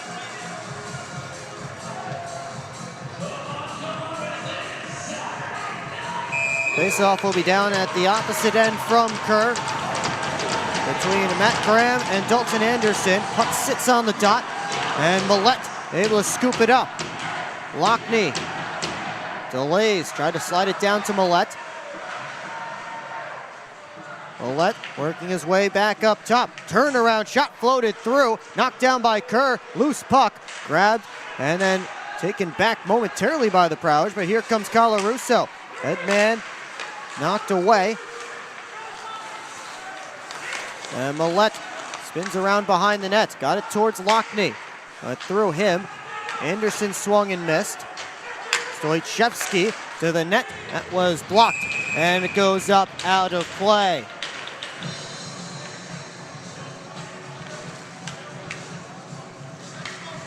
So we got a face-off down in Reed Cooper's end once again. That shot was taken by Peter Stoichevsky, one of 3 Davenport University graduates, or players I should say, collegiate signings made by the Sentinels ahead of this weekend. It was Stoichevsky, Bauer, and Bradburn, all coming from Davenport's ACHA club hockey program.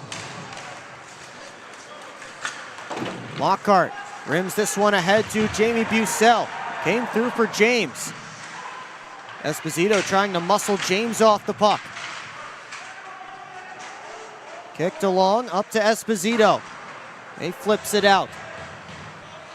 Organ delays and goes right back in. Delayed offside here against the Prowlers. So the Sentinels will get a chance to work out. Tortorella off to his left to Esposito. Up to Tortorella at the red line, couldn't get it deep. Good stick by Bobby Price. Anderson played it over to an area, nobody home though. Lockhart collects the dump. Tomacek trying to fight through Lockhart. Lockhart takes the puck back. Zinchenko goes up the wall to Price, and he skates out. Chips it in, takes a hard hit from Ponovanov as he does.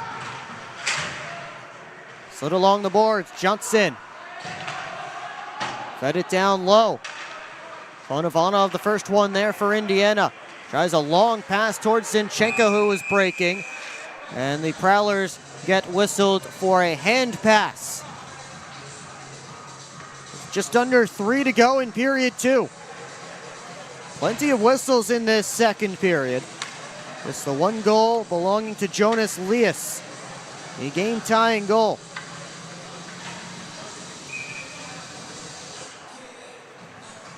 Face-off at center ice between Graham and Lias. Favaro over to Johnson. Gave it back. And now Johnson once more. High flip in, about as high as you can flip the puck here in Hamilton Community Ice Arena. Lias skies it out. Johnson, D to Favaro. Lockney able to get it back into offensive territory. Terrain missed, and Millette diving. Couldn't swipe that puck on goal. And that one hit the ceiling. And we'll get another whistle and another face-off deep in Indiana's end. This one bounced past Terrain, stick Millette going all out. And Terrain just able to sweep it away from Reggie Millette.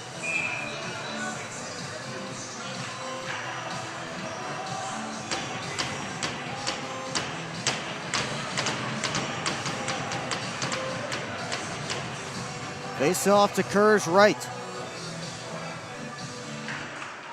Puck is down, comes back to the point. Parsons floated it through, and it was blocked. Price. Turning up top. Try to hand off to Parsons, poke down to Anderson. Anderson centering feed, looking for Price. That didn't work. Kept in at the line by Brockway. Right back down and around. Loose puck. Anderson grabs it ahead of Anderson. That's the Prowlers. Anderson with the puck now. As Parsons wrists it through, deflected wide. Price gets it deep once again. Ivanov able to get it up to Bormanis, and the Sentinels clear their zone.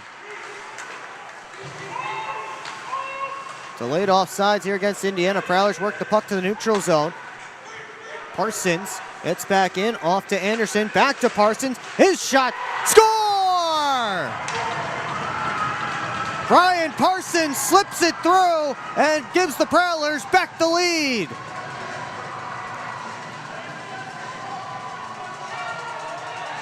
And right in front of all the visiting fans.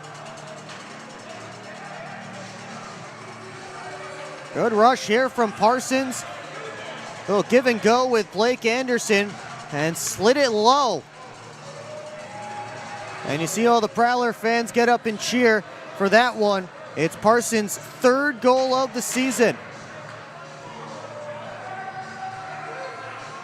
And just slipped it through Chris Kerr.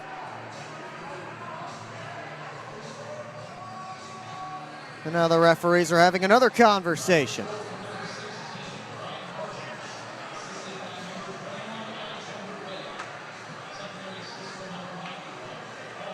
They're giving the assist to Connor Bazal and Alex Ray. I believe Blake Anderson should be the other assist besides Bazal on that goal, but Everett Thompson is having a conversation right now. I don't know if he's trying to challenge something. Wouldn't be for goaltender interference. I don't know if you can challenge for offsides in this league, although that play looked like it was perfectly onside. Thompson seems to be satisfied, at least as satisfied as he can be after his team gave up a goal. And we're ready for another face-off.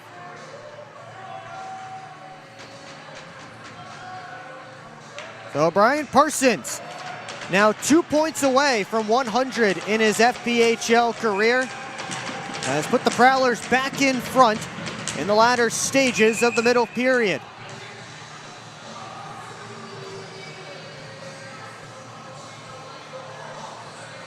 And now Paul Jean has to teach Bohdan Zinchenko how to line up.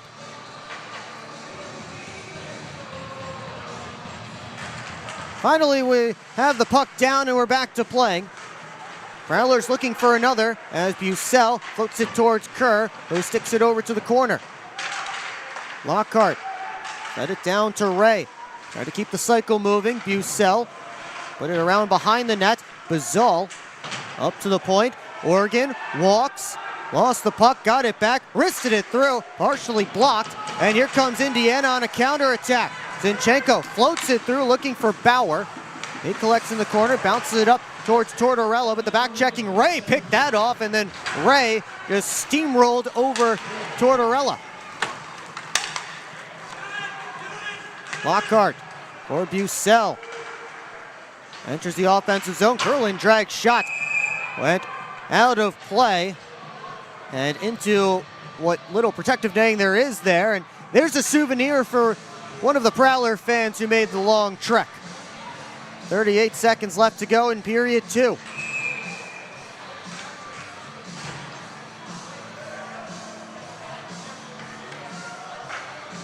There's Ray just running right over Tortorella. Just stay off the tracks when 21's coming down. 32 seconds left in period 2.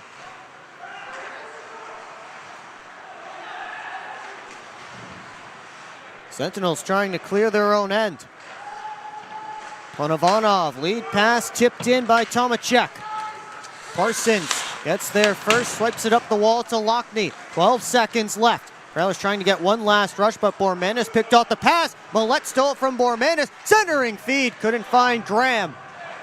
And that will do it for period number 2. Prowlers head into the locker room with a 1-goal lead. 20 more minutes left to go, but second period might not be done.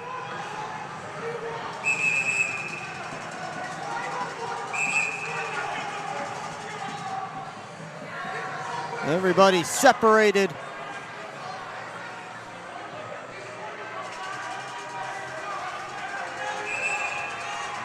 And both teams will head off to their locker rooms for the second intermission. Jonas Leas scored early in the middle frame. Brian Parsons a late one. And we are in the same place we were at the start of the second period. A 1-goal lead for the Port Huron Prowlers.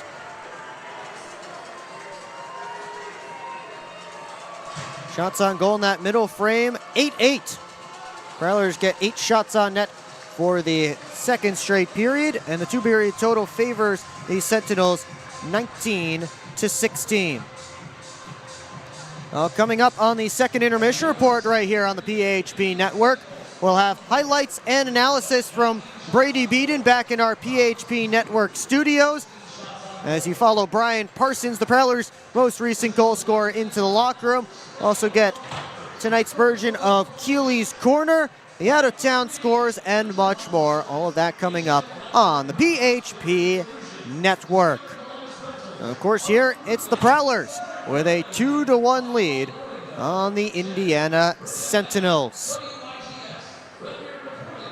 Secure your seats for the Prowlers' next home game.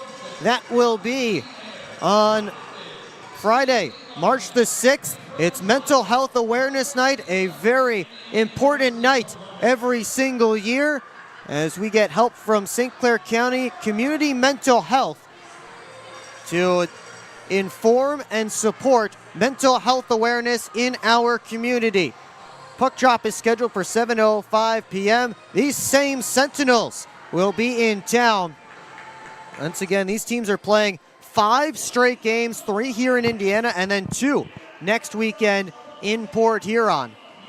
So Sentinels and Prowlers, again, 7:05 p.m. on March the 6th. You can get your tickets at phprowlers.com/tickets by phone at 810-985-6166 or scan that QR code on your screen now.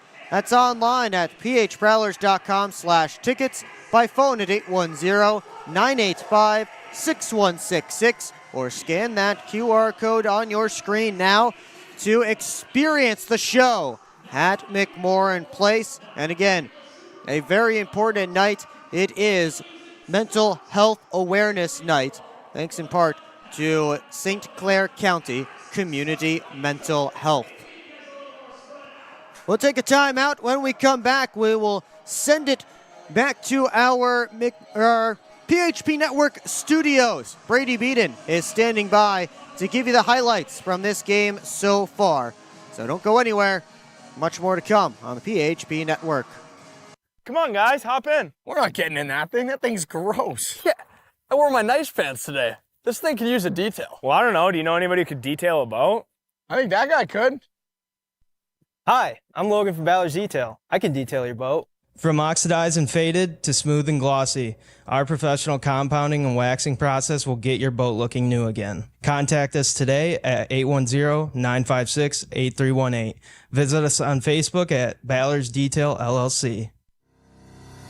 SMR Automotive Systems is part of the Motherson Group and a proud community sponsor of the Port Huron Prowlers. We are one of the largest manufacturers of rearview mirrors for passenger vehicles in the world, with local plants in Port Huron and Marysville. We strive to support our local communities and have positions available for various abilities and experience. Find out more about who we are at smr-automotive.com. Hello, I'm home.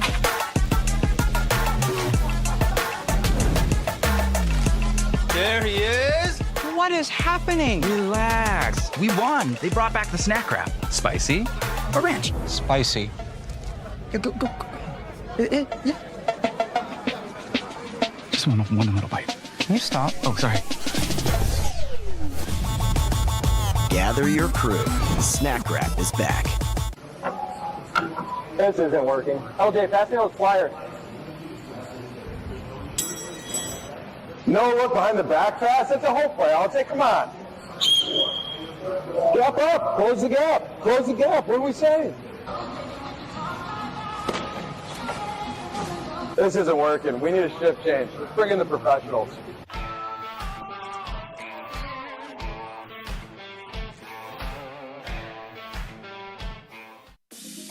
Head over to the Birchwood Mall for your shopping and entertainment needs. Hop on the carousel, shoot some hoops, or visit some of their great stores such as Gerlach's Woodworks, where they specialize in handcrafted wooden decorations. Add to your fan cave a Prowlers themed creation.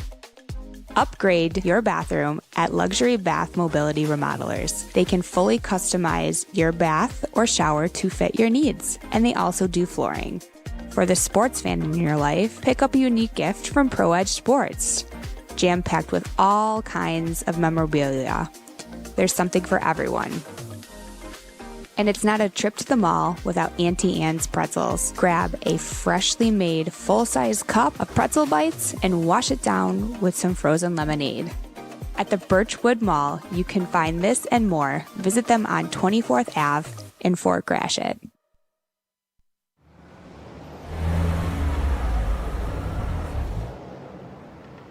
Hey guys, what's going on? Hi guys, we just stopped at Industrial Park Marathon to get some fuel and some snacks before the Prowlers game at McMorran. Nice. Yeah, we just stopped by here at Industrial Park Marathon so I can get a Slurpee before the game. Wait till after the game. If the Prowlers score 3 or more goals, Slurpees will be free. Thanks for the info. I'm going to get my Slurpee after, but we'll see you at the Prowlers game. See you at the game. Go Prowlers! Yeah, I don't know about this one, fellas. Boys, we don't overcome adversity by backing down. But yeah, I don't know about this one. That's reassuring. We're so screwed. All right, boys. Here's a game plan. LJ, you start with bananas. B-Way. Wait, why do I have to do the bananas? Because you're the softest on the team. I don't want the bananas. This thing is going to melt. We got to hurry up. I won't do it. Okay, both of you. I will do the bananas and the whipped cream. Fets, please continue. Who's paying for this anyway? I am. I just bought my tickets for the Prowlers game this weekend, and the Milk House gave me 25% off my order. Fets, why'd you buy the tickets? You're literally on the team. For the discount. So are you all ready to give it a try? Oh, we're ready. It's true. Get 25% off your entire order at the Milk House, October through April. Simply show your ticket stubs at checkout and enjoy your discounted treat. All right, Will Wiggleman back here in Indiana. Hopefully we can get back to Brady Beaton here on the PHP network. But, yep, through 20 minutes of play, or through 40 minutes of play, the Prowlers have a 2-1 lead over the Indiana Sentinels. Unfortunately, again, we are having some technical issues with our team back in Michigan, so we are trying to work out those kinks. Unfortunately, that also means I can't show you the highlights from this game so far, but I can tell you about it. So if you close your eyes and imagine with me just for a moment, you might be able to see the goals in your head as we take you back to period number 1. It was scoreless for the better part of the opening 20 minutes, but with under 2 minutes left in the first period, Nick Favaro ripped a shot off the post and in past Chris Kerr's glove, and that made it 1-0 at that point. Reggie Millette and Bobby Price got credit for the assists on that goal. Sentinels scored their first goal of this series in period number 2, 4:25 into it, as the Sentinels stretched it on in a 4-on-4 situation. They got it up to Bohdan Zinchenko at center ice, and he went in 2-on-1, got the puck over to Lias, made a couple of stick moves and tucked it through on the backhand, and that tied the score early in the second. And that second period felt very choppy. Lots of whistles and breaks, and felt like it took a while, but eventually got through that second period. And before it was out, another goal for the Prowlers in the final 2 minutes of a period. This time it was Brian Parsons who was able to put the puck home as Connor Bazal gave it to Parsons. He dropped it off for Blake Anderson. Little give and go, and Anderson got it back to Parsons, who slipped it along the ice, and a great image there that we got to see on Aiden Vision. And hopefully we'll get to show that to you again in just a few moments here, of the Prowler fans who made the trip down to Indiana be getting to celebrate with Brian Parsons as he scored that goal. But it is a 2-1 game in favor of the Port Huron Prowlers at this point through 40 minutes of play, as the Prowlers continue to try to barrel down towards a playoff spot here, as they're getting down to it. And that takes us to our Keeley's Corner in this one for this game. Let's talk about the playoff picture right now. Obviously, the Binghamton Black Bears are the first team in. They have been clinched for a week or two now, but the Prowlers look like they can be the next ones in the Empire Division, and I'll get you their magic number here. Their magic number to clinch is 17, so that's points that the Prowlers have to pick up, and plus points that the Danbury Hat-Tricks drop. So if the Prowlers win and the Hat-Tricks lose on the same night, the Prowlers get 6 points towards that 17 number. So again, that is your magic number. So if again both of those things happen tonight, Prowlers win and Hat-Tricks lose, then the Prowlers' magic number will be down to 11, and then they can move that number all the way down to 8 if they win again tomorrow. Hat-Tricks will not be in action tomorrow, and if they do move that number down to 8, potential for the Prowlers to clinch the playoffs next weekend at home. But again, that's getting a little bit ahead of myself, but that's what we do here on Keeley's Corner, presented by Full Metal Mel. Let's send you down to our McMorran Place, or our PHP Network studios, as Brady Beaton has figured himself out. He's all ready to go. Brady, that was a long bathroom break for you. Hey, Will, I appreciate you picking it up. It's the beauty of live broadcast. You never know what's going to happen. Shout out to everyone that worked through a little blip on the radar. We're good to go now. 2-1 Prowlers. Let's take a look at the highlights here.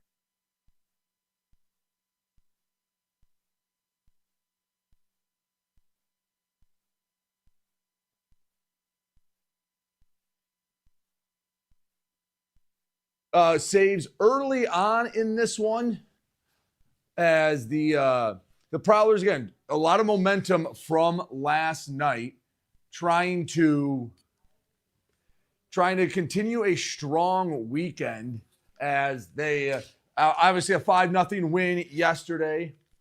Kerr playing well in the early going, and then you have the big fight. Again, it's a problem. It's gonna be physical, as a couple buckets hit the ice in this scrum. Nothing too crazy, as both sides would eventually separate. But then it was Nick Favaro would get his first in a while from the left side circle. Favaro buries it. 1-0 Port Huron Prowlers. Take another look at it on Aiden Vision, as the Prowlers were able to get on the, again, Favaro from 1-0 Prowlers after that first goal. And again, physicality would continue for both sides. Ben Brockway getting into all this.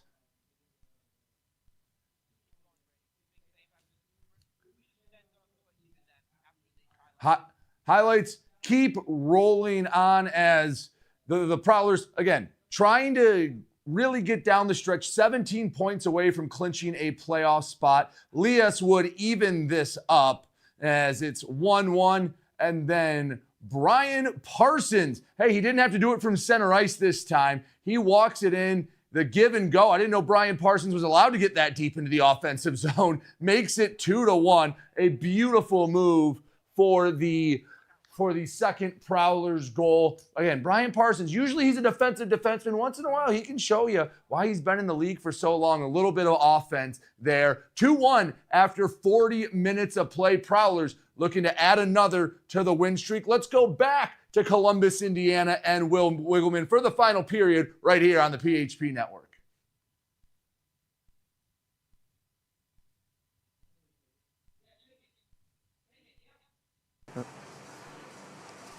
Thank you, Brady. Back here in Indiana as the Prowlers get set for period number 3.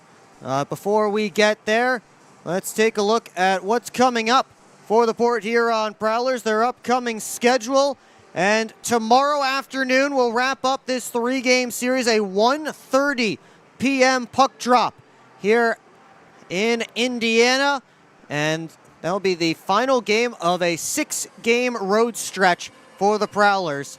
They're currently 4-0 on that road stretch, and if they can finish off this game, they'll be 5-0 and continuing to barrel towards the playoffs as they have been red hot as of late. Prowlers are 8-1-1 in their last 10. Then we'll have a Wings coaches show coming up on Wednesday at 6:30 p.m. Brett Lockhart will join us for that before the Prowlers and Sentinels do it again, this time in Port Huron. Couple of 7:05 p.m. puck drops. Mental Health Awareness Night on Friday, and then St. Patrick's Day on Saturday.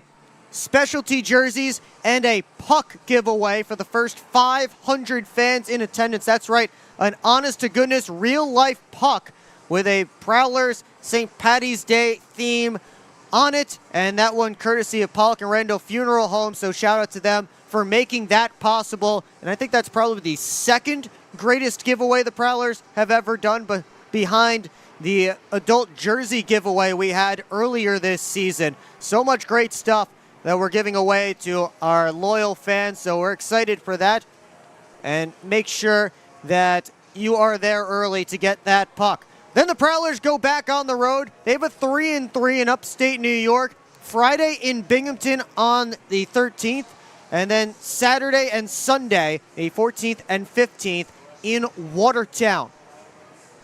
So back on the road there, and then a long, long home stretch for the Port Huron Prowlers for most of the rest of March. And that is your upcoming schedule for the Prowlers. Let's take a look at what's going on around the FPHL now with our out-of-town scoreboard presented by Love After Hours Boutique and Boudoir. And we'll start with those Watertown Wolves, who have taken a 3-2 lead over the Twin City Thunderbirds. Actually, that game has gone final. 3-2 the Wolves win. Quinn Shevers scored a third-period goal to break a 2-2 tie with 7 minutes left.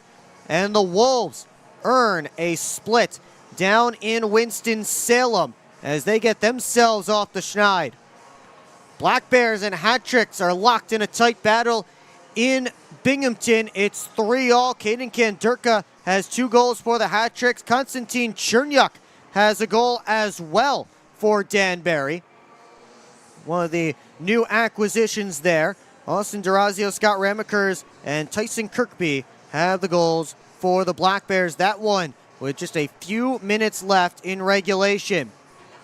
Good news for Prowlers fans. The PD Ice Cats have a 3-0 lead on the Blue Ridge Bobcats early in the third. Vadim Frolov, Nick McGill-Diaz, and Dennis Zaitchik have the goals for the Ice Cats. Columbus River Dragons doubling up the Biloxi Breakers.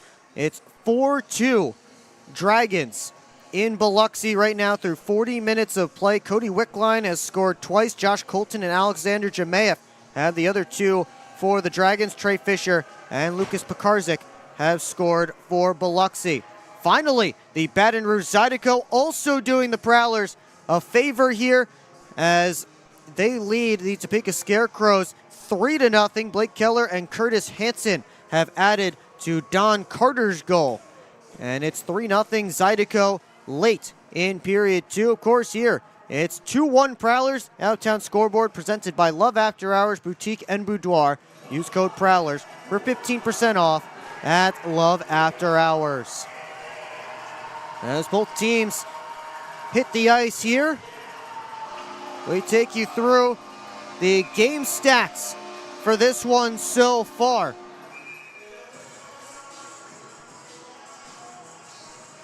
It's currently 2-1 Port Huron.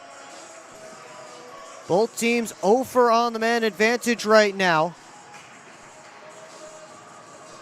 And Prowlers leading in the shots on goal department 20-19.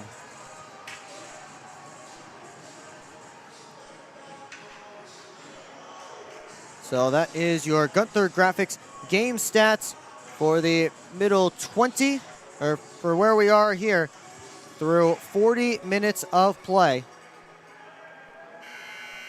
As we get set for the third period here in Indiana.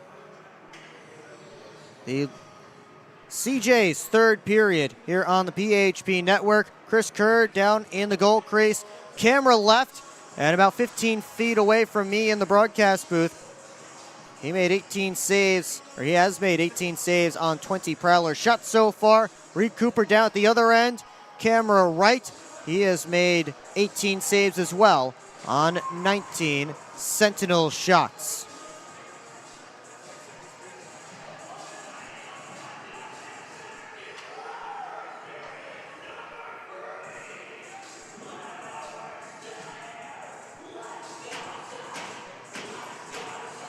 We're getting set here for period number 3.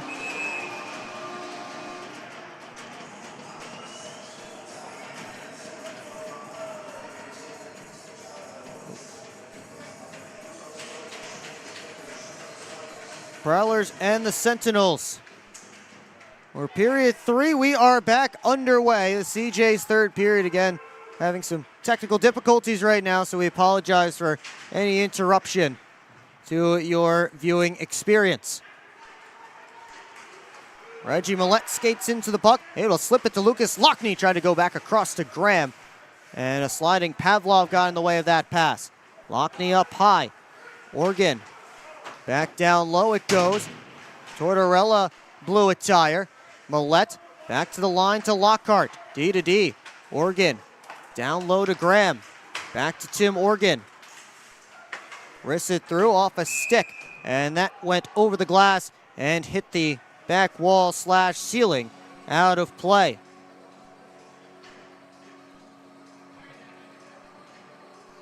Aiden Bricker and our here in Indiana and our team back in Michigan working hard here on our technical stuff, but again, hopefully everything looks okay to you guys back at home. As off this draw, Oregon floats the puck down and around. Ray battling with Dalton Anderson. Kicking it towards Bucell. Bucell pulls it out of the pile, but his pass cut off by Bormanis. Bormanis gets back to it. He's stapled by Bucell. And he got a pass away. Swept up top, Bormanis. Lost it to Bucell. Terrain just did keep it in. His shot just a bit outside.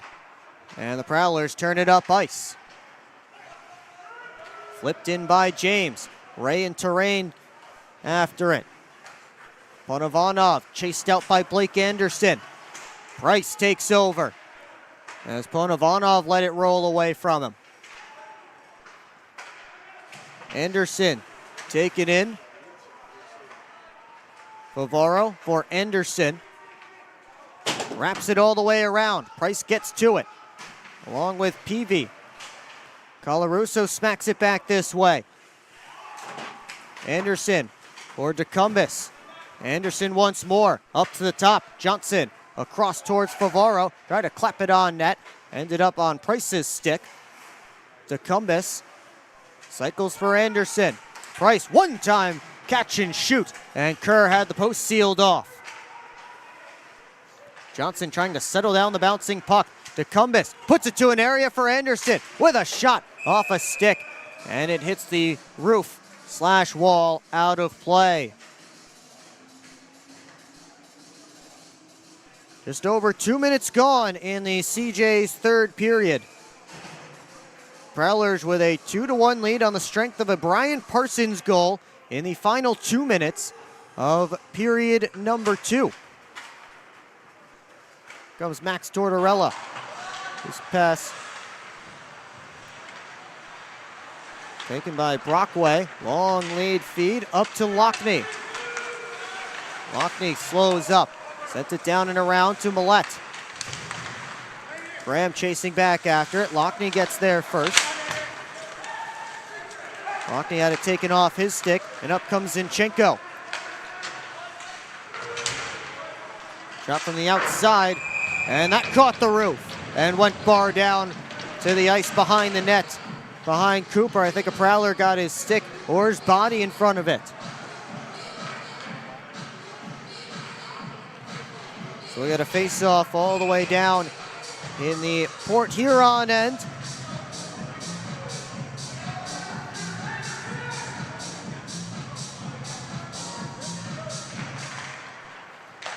Off the draw, rimmed around, Bizal. Slips it ahead towards James. Tipped off his stick though, so no icing. Kerr still thought it was an icing, but it was not. Bucell behind the net towards James.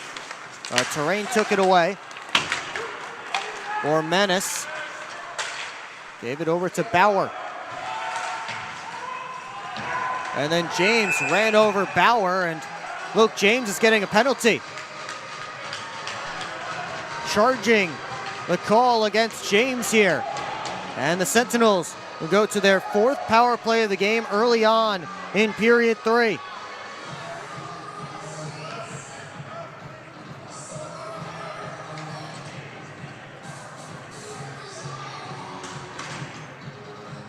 The Sentinels currently 0 for 3 on the man advantage.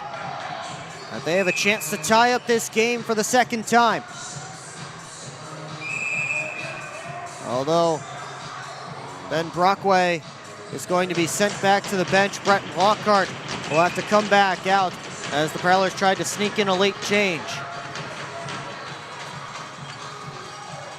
Price will draw against Zinchenko.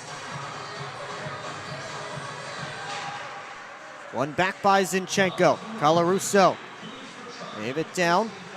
Zinchenko pushed it back up the wall to Bormanis. Colarusso, Bormanis once more. Along the half wall, looking for a passing option. Got to go back to Colarusso. Good stick by Matt Graham. Just couldn't get it out though. Good play by Pavlov with his skate.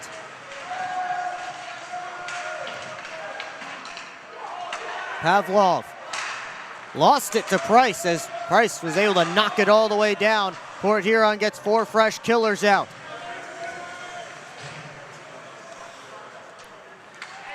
Pavlov watched by Anderson.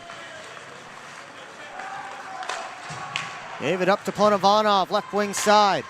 Bauer off to his right. Anderson lifted, Peavy stick and he cleared. Stoychevsky had to be the next one to touch it as he knocked it down with his glove. Here's Bauer, the long-range try that went off a Prowler and off the glass. Stoychevsky and Favaro both go down behind the Port Huron net. It's sent up to Tomaszewicz, and he loaded up a shot that was stopped by Cooper. And it goes out of play. 49 seconds left in the Indiana man advantage. We got a face-off down in Reed Cooper's end.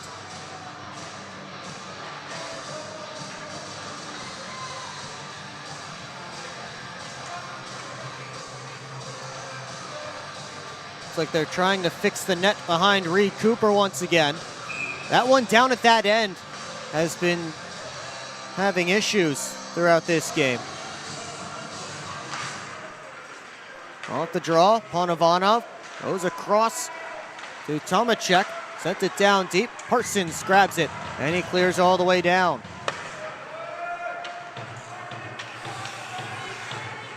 Ponovanov. Up to Tomacek. Back to Ponovanov.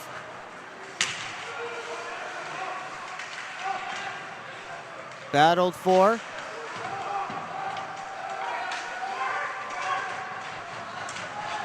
Johnson fires it all the way down. Final 13 seconds ticking off this Indiana power play. Tomacek took a hit. Lockhart grabs it behind his net. Oregon threw it right into Lockney. Ponovanov takes over, walks the middle and shoots. Change direction. Cooper the save. And the puck ends up behind the net. It's cleared to the line, not out. Tomacek battling with James. Puck does cross the blue line. Tortorella skates it right back in. Drops the shoulder, and his shot goes off the glass. Turnaround try by Esposito was blocked. Pavlov couldn't get the puck deep. It's played along the blue line. Lockney. Back to Lockhart. A loose stick on the ice. Luke James is going slowly back to the Prowler bench. He's safely off now. Oregon ran into the broken stick. Meanwhile, it's DeCumbis. The puck knocked away. DeCumbis back on it. Slipped it down low. Kerr sticked it over to the glass. Price from his knees trying to make a play on it. Still had it for a moment before Zinchenko took over. Right wing side, Bormanis. Floated towards the middle. Zinchenko was driving the back post. He couldn't get a touch on it. Bormanis with a shot. Stick save, Cooper. Colarusso a drive and another stop from Reed Cooper. Sentinels continuing to pressure as DeCumbis looked to skate it out. He could not. Actually, he did. That puck did cross the blue line. And we will take a timeout here. Early stages of period 3 still. 2-1 Prowlers as the Sentinels were pressuring. Hi, what can I get for you? I'd like some McMorrin fries, please. All right, that's going to be $4. Okay. She shoots, she scores with the new Prowlers debit card. Don't you have somewhere to be? The game's on. Get your Prowlers debit card only at Flagship Community Federal Credit Union, located on Lapeer Road in Port Huron. Flagship Federal Credit Union is federally insured by the NCUA.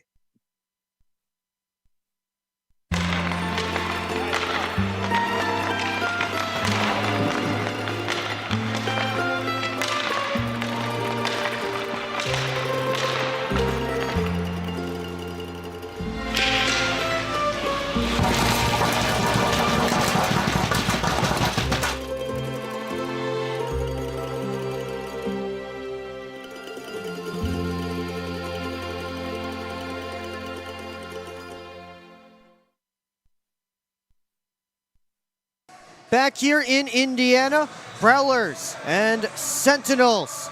In the midst of a tight struggle, it's 2-1 Port Huron. They just got through another big penalty kill and some more pressure from the Sentinels. Prowlers will look to go on the attack here as Ray gets set for a draw against Peavy. One back by Ray. Parsons gets the red line, banks it in. Bizal and Colarusso cancel out. Ray digging for the puck. He's knocked over by Terrain. Ray back on it. Swings it up the boards. Brockway lets it go and it floats wide. Bucell was trying to get a tip on it. Terrain with the puck now. Trying to force it back up the left wing side. He has Esposito. Cross ice pass, lands for Peavy. Poked away from him by Brockway. Centering feed, Esposito tied up by Parsons. And Cooper able to cover up and get a whistle.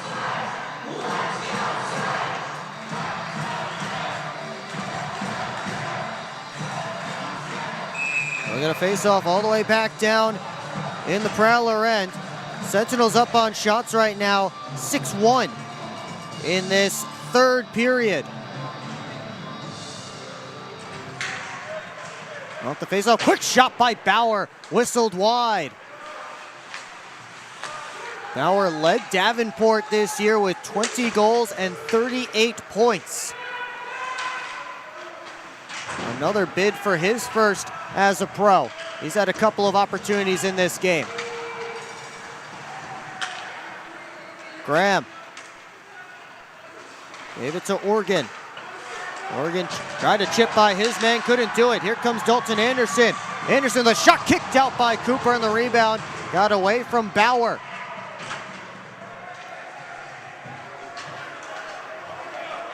Lockhart starts up ice. Gave it to Millette. And two Sentinels right on him. And Bonovanov fires it up to neutralize to Bormanis. Bormanis with a shot off the backboards, and Cooper covers up for a whistle and a face-off.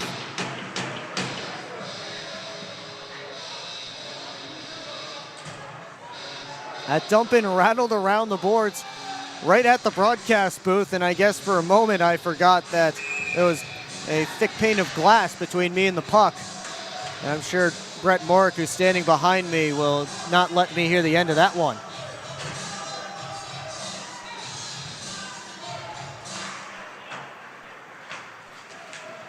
Prowlers wrap it around. Price able to tip it out to center. High flip back in. Again, that's about as high as you can flip the puck here in this building. Johnson settles it down. Over to Favaro. He moves up ice. Anderson able to get it in deep. Well, not too deep though. Tortorella's pass picked off by Blake Anderson. Anderson trying to get back to it, fighting through a few Sentinels before he's bumped off by Terrain. Here comes Tortorella. Pushes past. Got it in. Prowlers back for it as Johnson pulls it out of a scrum. Price goes back towards his own zone as his team finishes up a change.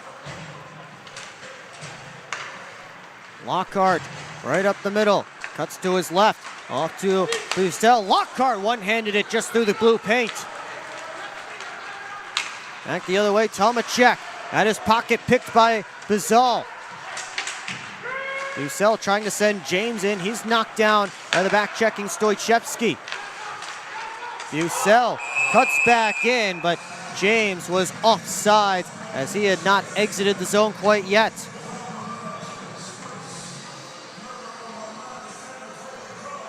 We got a face-off just outside of Indiana territory.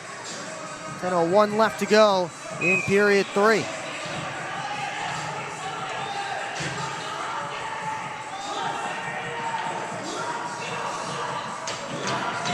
Anderson and Graham in on this face-off.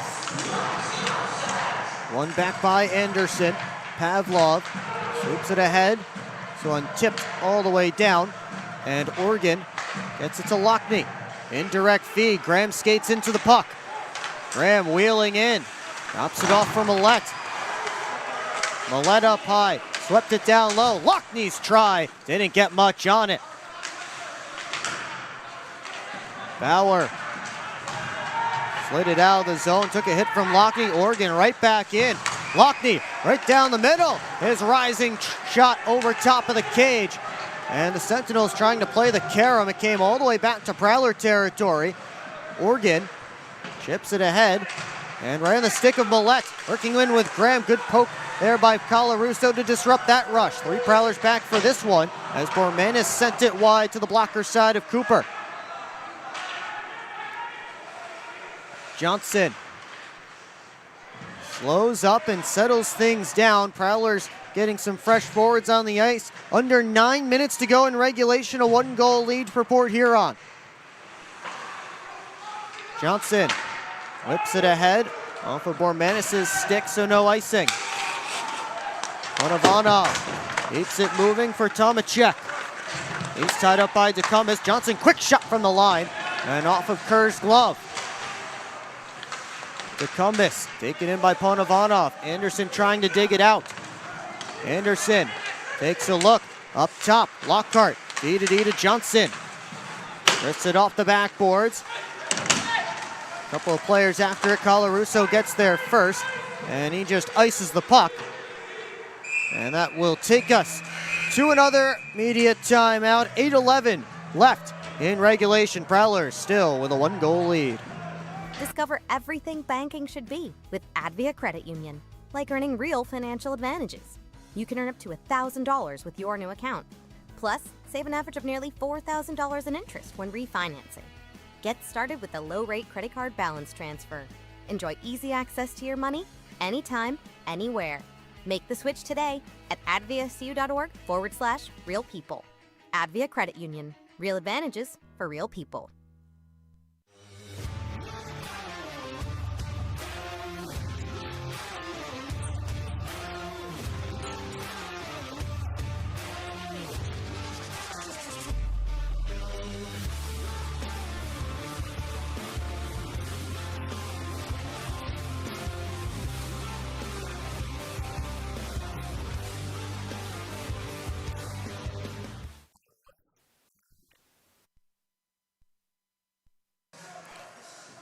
Well, the Prowlers are on the ice, so grab a glass of Proper 12 Irish whiskey. Proper 12, the official shot of the Port Huron Prowlers. Please drink responsibly.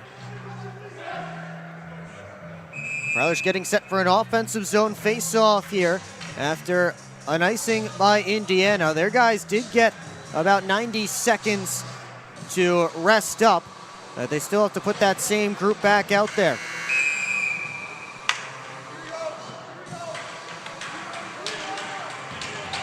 Port Huron goes with the Ray line against Jonas Lias's line. Ray won it back. Bucell shot punched out by Kerr. Ray and James battling for it. James in front looking for Bucell. Just swung and missed at that puck. Here comes Lias. Up to the right wing side. Lias heads off for a change. Ponovanov got it up to Dalton Anderson, who wraps it around. Johnson trying to dig it out.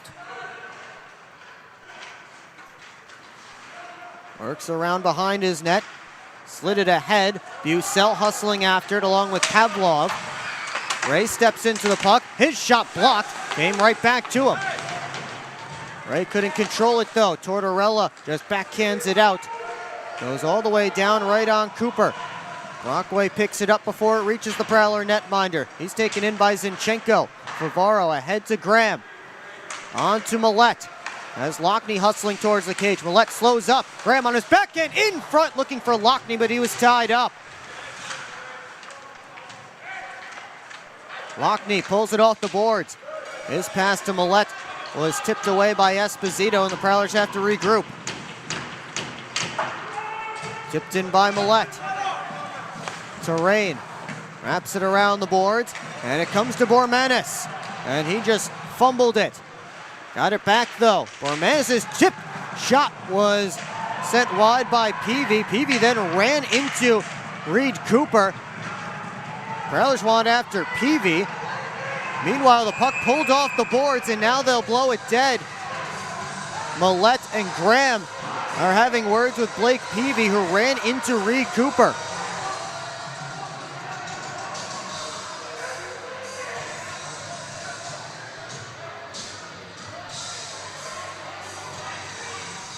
Let's take another look. Well, you see Cooper getting back to his skates.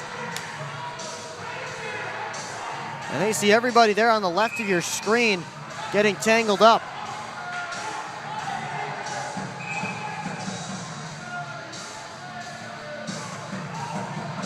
Prowlers bench pleading its case, hoping for a goaltender interference penalty.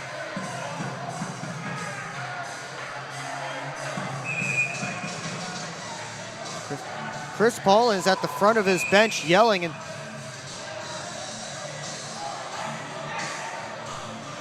Again, there you see everybody coming together.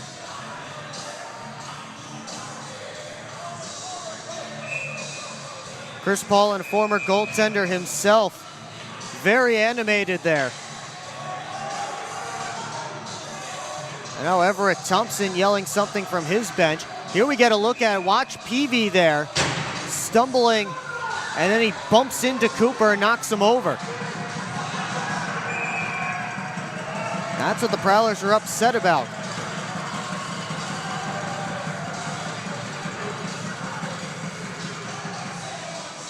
No penalties come to either side here. 6:29 left in regulation. We stay 5-on-5. Face-off one back by the Prowlers. Johnson ahead to Price. Trying to chip it along towards Anderson. Turn back the other way, and then Price knocked over Tomacek.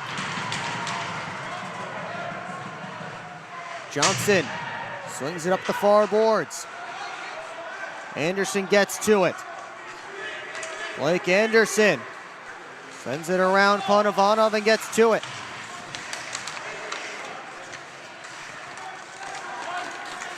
Ponovanov now trying to spin away from Price. He lost his stick in the process. Anderson throws a check on Terrain. Cumbus couldn't pull it out of the corner. Anderson knocked down. Terrain right on top of him. Puck underneath them both. Gazal down to Anderson, taken in again by Terrain. Johnson walking the blue line. Anderson stepped on the puck. Terrain tripped over him. And the Sentinels send it all the way down. It was tipped though, so no icing. Lots of chaos on that shift. A rough one for Blake Anderson. Millette up to Graham. Try to tap it back. Taken away. Backhand shot stopped. And Graham collects the rebound. Danger not over though. Stoychevsky with a turnaround try. That was fought off by Cooper. Puck lands in the far corner. Pavlov with a wrister that Cooper patted away. Johnson tries to kick it up the boards. 3 Sentinels and 2 Prowlers in there. And Graham gets it back to Johnson. Graham now wheeling up ice. Sends it to an area as he had Millette breaking. That was knocked back by Colarusso. Pavlov chased and hit by Luke James. Dalton Anderson skates into the puck. Tossed it in deep. 4.5 left to go in regulation. Colarusso lost it. Parsons, who has the most recent goal that came late in period 2. No icing here as Parsons dumped it down. Kerr almost lost it to Jamie Bucell. Here's Ray twisting and turning behind the net. James in there as well. 3 Sentinels part of that scrum. Zinchenko couldn't muscle off Ray. Now Zinchenko stops up again behind his net. Got it up to Colarusso. His flip, gloved down by Parsons, touched next by Jamie Bucell, and a hand pass called against the Prowlers. We'll be right back for the final 4 minutes, or just under 4 minutes. Prowlers hanging on to a 2-1 lead. Discover 1195 Gastropub in Marysville. Burgers, pizzas, apps, and pub favorites like filet mignon and grilled salmon. Open Monday to Friday, 4 to 9 p.m., weekends 12 to 9 p.m., Join us for happy hour, Monday to Thursday. Enjoy half-off bottles of wine every Wednesday and don't miss Thirsty Thursday with $4 draft beers. Great food, cold drinks, good times. That's $11.95 Gastro Pub. It's time to wake up on the sunrise side of Michigan. Wake up to beautiful beaches. Wake up to vibrant urban landscapes. Wake up to unique eats. Wake up to charming coastal towns. Wake up to cozy entertainment. Wake up to Michigan's Thumb Coast. Plan your perfect wake-up call using bluewater.org.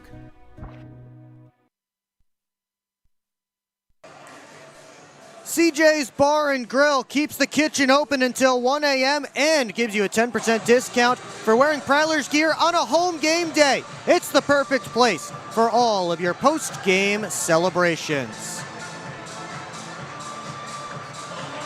This one is tight here in Indiana. It's 2-1 Prowlers. No goals yet in this third period, under 4 minutes to play. Sentinels looking for their 10th win of the season. Prowlers hoping to stay perfect on this road trip.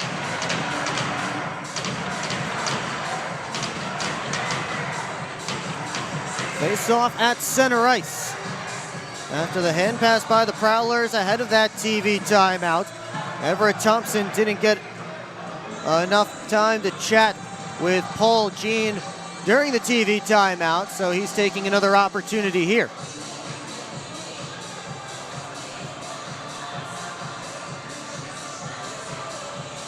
Hopefully we're set to drop the puck here momentarily once Everett Thompson is done with whatever he has to talk about.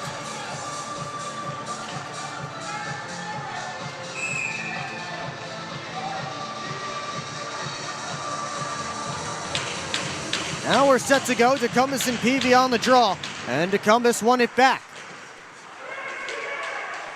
Navarro puts a check into his man. They will kick the puck out of the zone, and Anderson dumps it into the offensive end. Anderson picks off a pass, centered out in front. Price just sent it right through the goal mouth. Ponovanov starts ahead.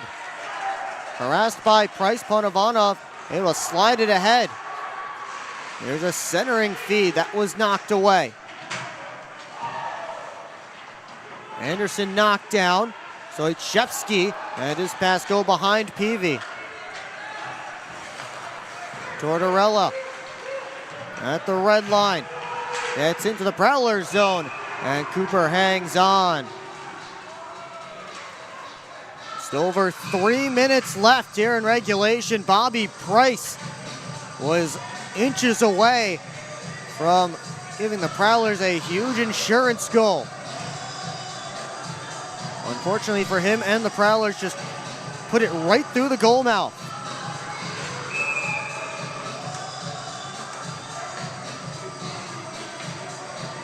Face off here to Reed Cooper's left, still a 1-goal game. Colarusso shot blocked on the way through. Colarusso has it again. Tried to feed it across the blue line, but Pavlov had already backed out. There comes Millette, charging in, drops it off. Lias finds the puck, banks it out. Lockney puts it right back deep. Pavlov. Lots of yelling going on, and now Richard Colarusso is going to get sent off for verbal abuse of officials for the second straight night. I don't know if any of you at home caught that conversation. We could hear it pretty well here at ice level. Again, second straight game that Colarusso has gotten sent off for yelling at the officials. We'll see if this one costs his team on-ice manpower. It might. Indeed, it's going to the Prowlers with a 2-minute power play with 2:33 left. And the Port Huron fans with some commentary about the noise level in this building. A huge opportunity for the Prowlers to at least just run this clock down. If not, get a huge insurance goal.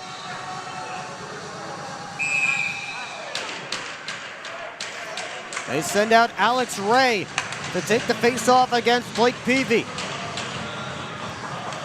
This unit starts it. Peavy wins the puck back, and Pavlov's clearing attempt ended up hitting the ceiling. Good stick from Jamie Bucell, and the puck stays in Indiana's end. Colarusso, 2 minutes for cross-checking and 10 minutes for abusive officials. So that's what Colarusso was barking about. It was a delayed penalty against him for cross-checking, and that's why he was so angry and felt the need to voice his opinion, and did so in such a way that he gets abusive officials again for the second straight night.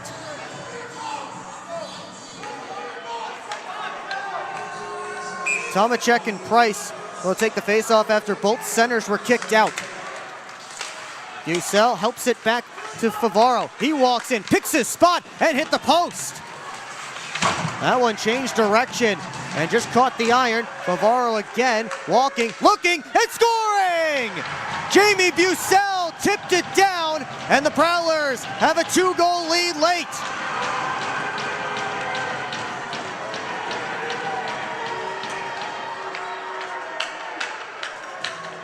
I'll chat with Brett Morick. We might have to take some style points away from Jamie Bucell for using the same celebration 2 nights in a row. However, he does quiet the crowd here again. A nice deflection from Jamie Bucell, and that's something that Bucell practices just about every game, every day, at the end of practice and at the end of morning skate. Nice shot through from Favaro. And Bucell has goals in 3 straight games. That's his 6th of the year, and it gives the Prowlers a little bit of breathing room as Cooper gathers the puck in here. We haven't done so quite yet, so we want to remind you, tune into our next broadcast. That will be tomorrow, Sunday, March the 1st. Prowlers and Sentinels will wrap up this 3-game set. Puck drop is scheduled for 1:30 p.m. A little bit of a matinee. And the pregame show starts at 1:15. It's all right here on the PHP Network. Timeout has been called by Everett Thompson and the Indiana Sentinels.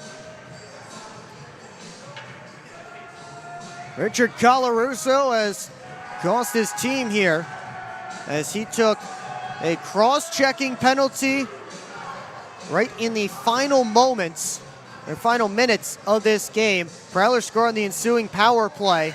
Colarusso again got an abuse of officials penalty for the 2nd straight night. And with so many bodies available seemingly here for Indiana, we'll see if he ends up playing tomorrow. Chris Kerr will step onto the Indiana bench, so empty net situation for the Sentinels. Of a 6-on-5 attack, 2:07 left to go, and the Sentinels trying to tie this game.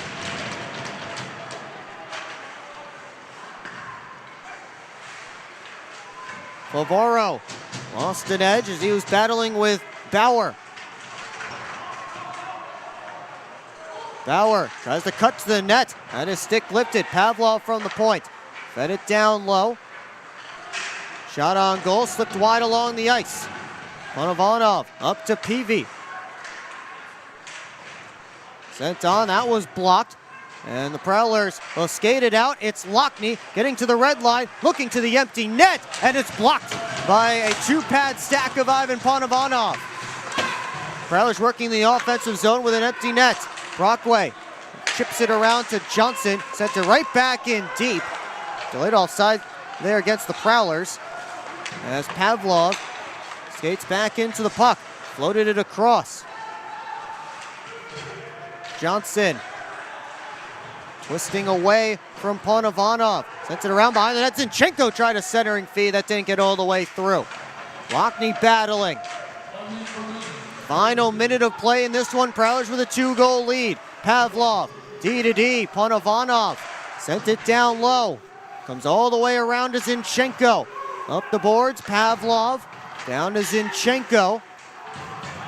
2 Prowlers on Zinchenko. They're able to take the puck, but only momentarily.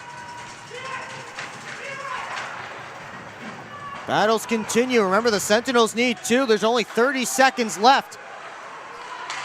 Johnson towards the empty net, blocked by Ponovanov. Brockway this time. Johnson ahead to Millette. Now forward to Cumbus. Trying to wheel in. Leas took the puck away. 12 seconds left to go. Leas around Price. Leas chips it in deep. Prowlers are going to win this one. They win their 5th game in a row on the road. A 3-1 victory tonight over the Indiana Sentinels. In front of a large crowd of their own fans. There you go, there's a souvenir for one of those fans that made the trip down here to Indiana.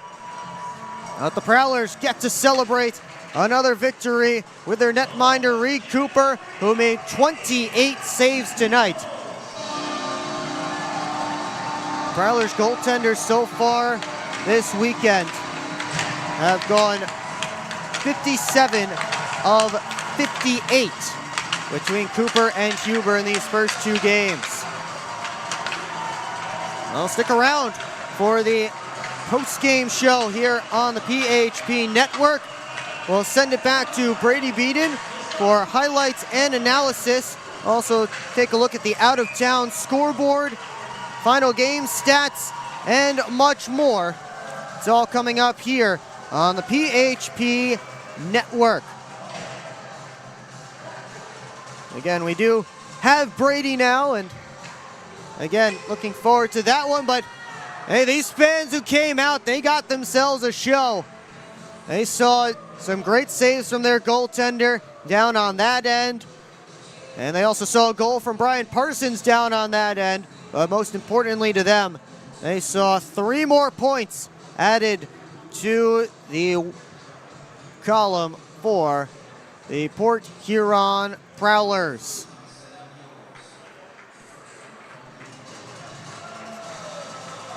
As they break the prayer circle here at center ice, both teams will head off to their respective dressing rooms. And again, they will come back and battle again tomorrow. A 1:30 p.m. puck drop here on the PHP Network. 1:15 pregame show. Sunday afternoon matinee, little Sunday fun day here in Indiana. We'll see if the Prowlers can complete the sweep and win their 6th straight road game. Well, 6th straight game here in this road trip, but they have won more than that dating back to last time they were on the road against the Watertown Wolves. We'll get into all of that though. Brady Beaton will, at least on the post-game show. It's coming up next here on the PHP Network. Are you sick of asking somebody else to live your own life? I'm Josh with the Franchise Guys. If you're ready to quit your job or build your empire, I'll help you trim down my 800 franchise brand partnerships down to a few that fit you, fit your goals, and fit your budget. With options from senior care to airplane detailing, there's an opportunity for you. Owning a franchise can have up to a 90% success rate. That's better than job security. With the systems and support of a franchise, you won't be making all those costly mistakes as you would if you started your own business from scratch. And with options as low as $6,000 to get your own job-replacing business, there's no better option for you than to book a free call with me and my team. Visit GoFranchiseGuys.com. Stop dreaming about a better life and go live it.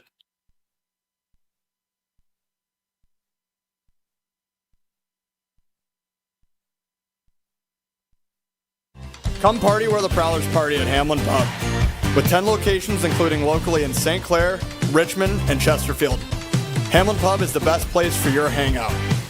Watch the Prowlers or your other favorite sports teams on their mini screens throughout the pub and get your weekend going with live entertainment every Friday and Saturday. Come party like the Prowlers at Hamlin Pub.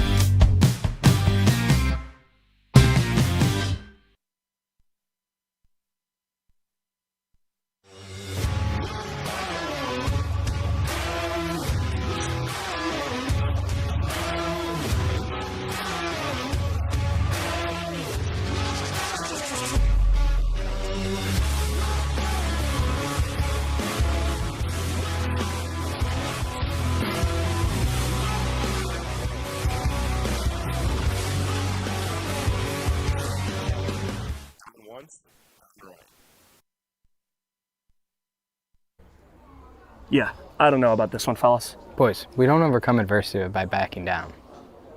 But yeah, I don't know about this one. That's reassuring. We're so screwed. All right, boys. Here's a game plan. LJ, you start with bananas. Wait, why do I have to do the bananas? Because you're the softest on the team. I don't want the bananas. This thing is gonna melt. We gotta hurry up. I won't do it. Okay, both of you. I will do the bananas and the whipped cream. Fets, please continue. Who's paying for this anyway? I am. I just bought my tickets for the Prowlers game this weekend, and the Milk House gave me 25% off my order. Fets, why'd you buy the tickets? You're literally on the team. For the discount. So are you all ready to give it a try? Oh, we're ready. It's true. Get 25% off your entire order at the Milk House, October through April. Simply show your ticket stubs at checkout and enjoy your discounted treat.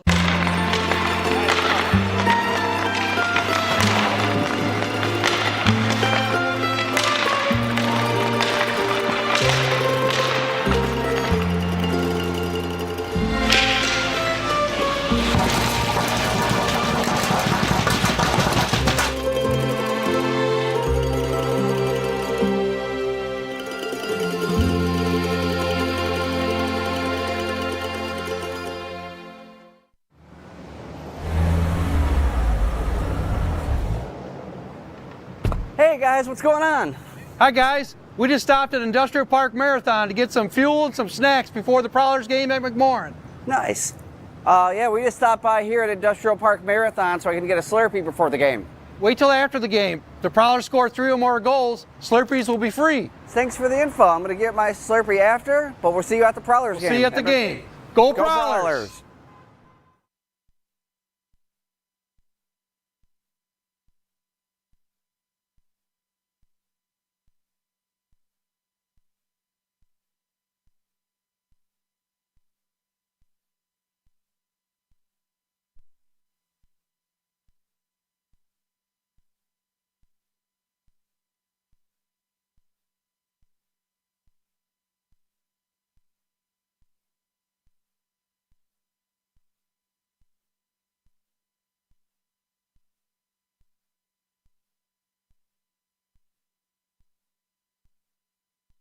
Cooper, I mean, you heard Will talk about it. Between Cooper and Huber, 57 of 58 saves. That's a pretty strong performance for the Prowlers netminders. And I'm sure Chris Paulin, being a goalie himself, he's got to be happy with that.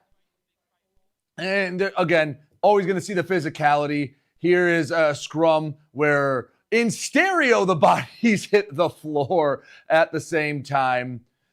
As, you know, tensions never really boiled over. I mean, I know we say that with 2 guys on top of each other or 4 sets of bodies on the ice, but it's just kind of standard operating procedure at this point. Where Nick Favaro, after that, would get the Prowlers on the board. Favaro makes it 1-0 Port Huron, and that's a lead they would never relinquish. Prowlers have not trailed through the first 2 hours of game time in this one, in this weekend series, doing a lot, handling Indiana a lot better than they did at the end of the calendar year 2025, where Sentinels for a long time were a thorn in the side of Port Huron, and they've seemed to work past it. Ben Brockway still going to get involved.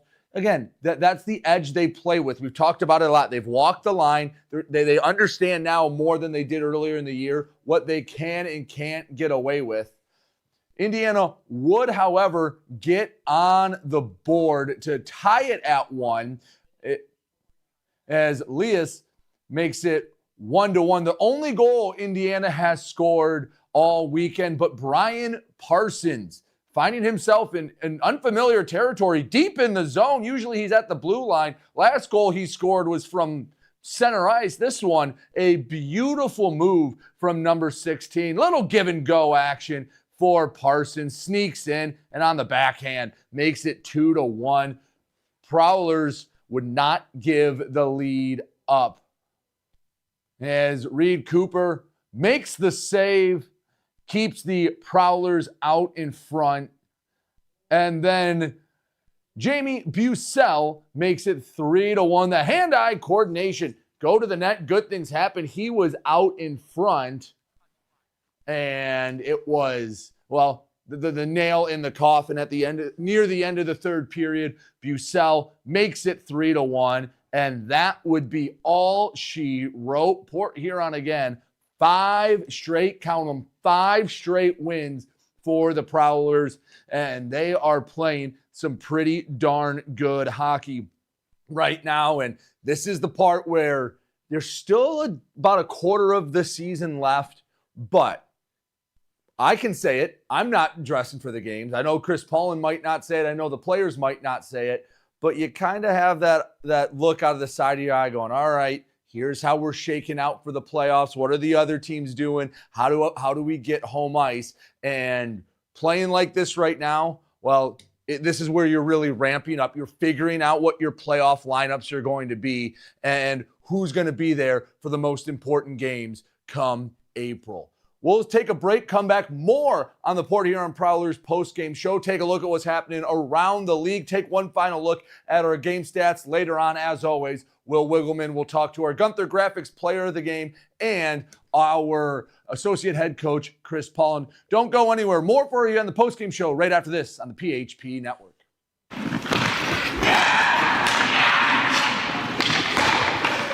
Hockey is like a business. One missed pass can derail the perfect plan. Have Taft Consulting help you get your whole team on the same page. They have the expertise to help you follow through on all your goals. Find out how they can help you today by emailing taftconsulting@outlook.com. Hello, I'm home.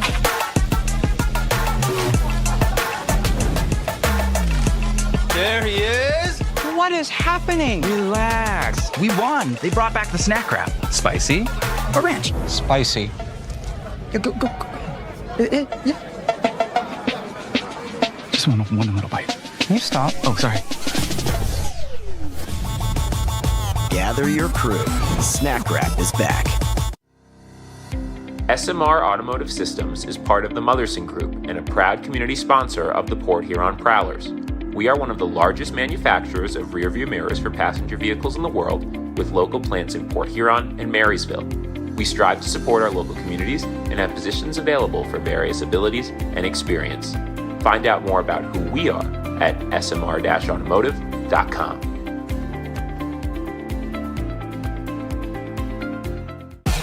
What's more authentic than a Hungry Howie's Detroit-style pizza?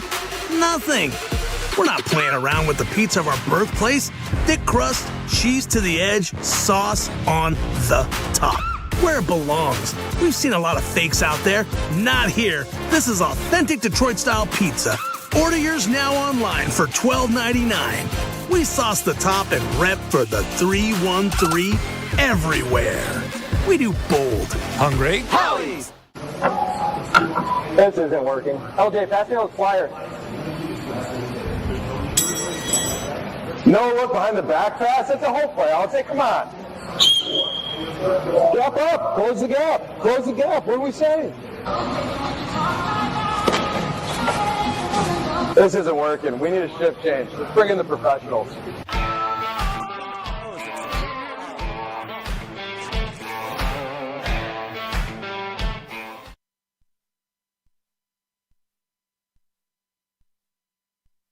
Prowlers victorious 3-1 over Indiana. Goals from Nick Favaro, Brian Parsons, and Jamie Bussell. Let's take a look at the final game stats in this one. As the Gunther Graphics game stats, Prowlers didn't get a lot of shots on goal. Only 25. They're actually outshot by Indiana.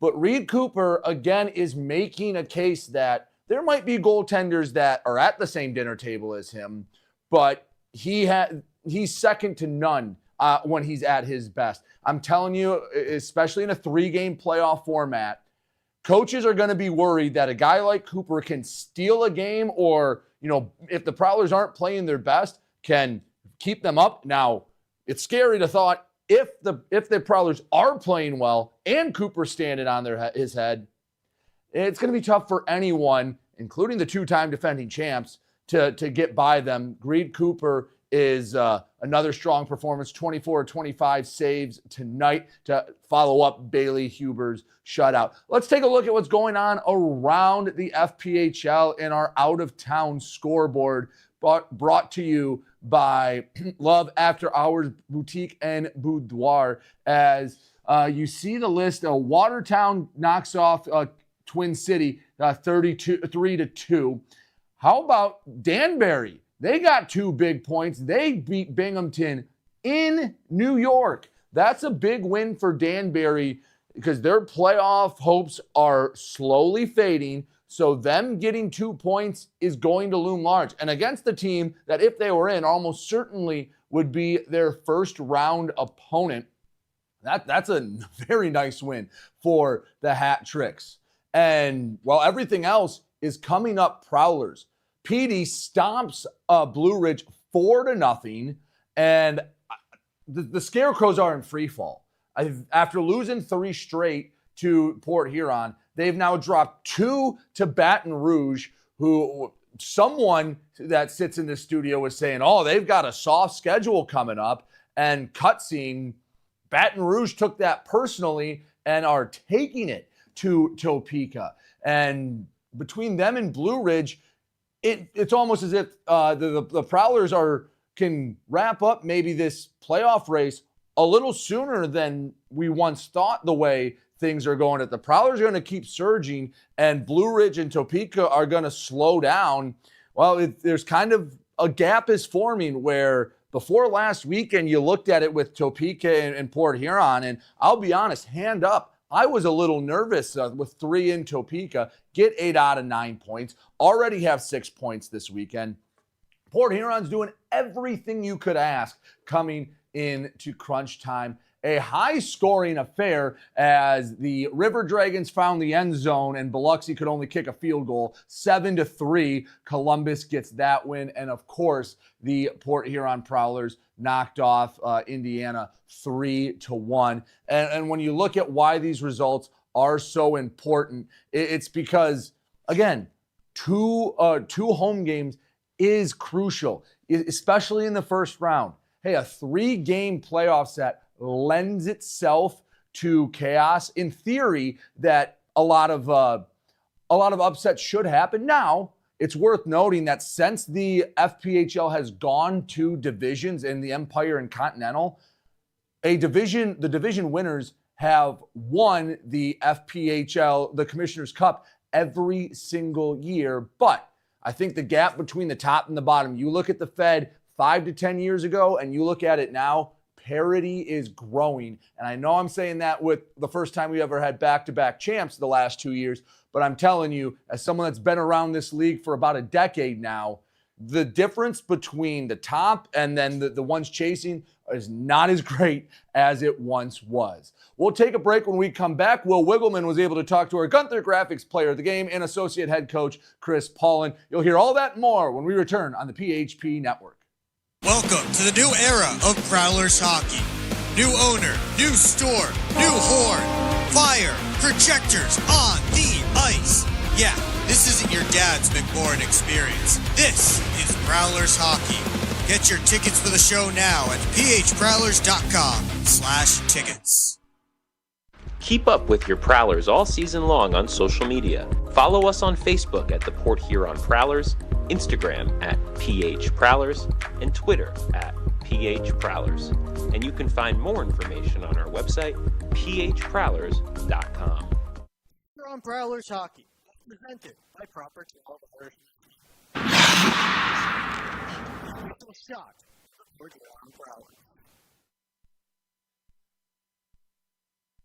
Will Wiggleman back one final time here in Indiana. The Prowlers take down the Sentinels by a final score of 3-1.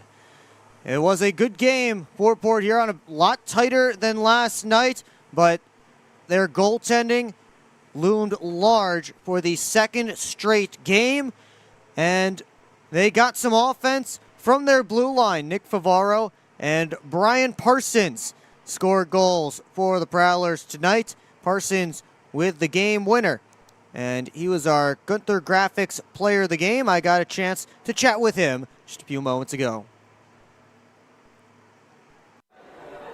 I'm with tonight's Gunther Graphics player of the game, Brian Parsons. 3-1 win over the Indiana Sentinels. You got a big goal at the end of that second period. Take us through it. I think it was Bazal kind of hit me the weak side. I was climbing late, hit the middle. I saw Ando busting down the wing, so I kind of just feathered it into him, kept the net drive going, gave it back to me good, and just kind of got the puck on net. And here we go. And after that goal, you got to jump in and celebrate with about 30 or 40 Prowler fans that are here. How about the guys coming out here and supporting you on the road? Oh, it's absolutely awesome. We have the best fan base in the league. And I don't know, it was just funny. Like I said, it kind of just trickled in. And then when I picked my head up, I just saw the fans there. So I was like, might as well. It's a good memory for sure. One more game for you guys this weekend. What do you have to do to close it out and keep the momentum going? We just got to stick to our details, play hard, and job's not finished. That's about it. As your Gunther Graphics player of the game. Gunther Graphics, your go-to guy for logos, websites, and branding. Thank you, BP. Thanks, Will. Thanks, A-Dog. And that was Brian Parsons. Again, he scored the game-winning goal late in the second period. It was tied at 1, and with under 2 minutes to go in the middle frame, Parsons with his third goal of the season and second against the Sentinels. Also his second game-winning goal this year.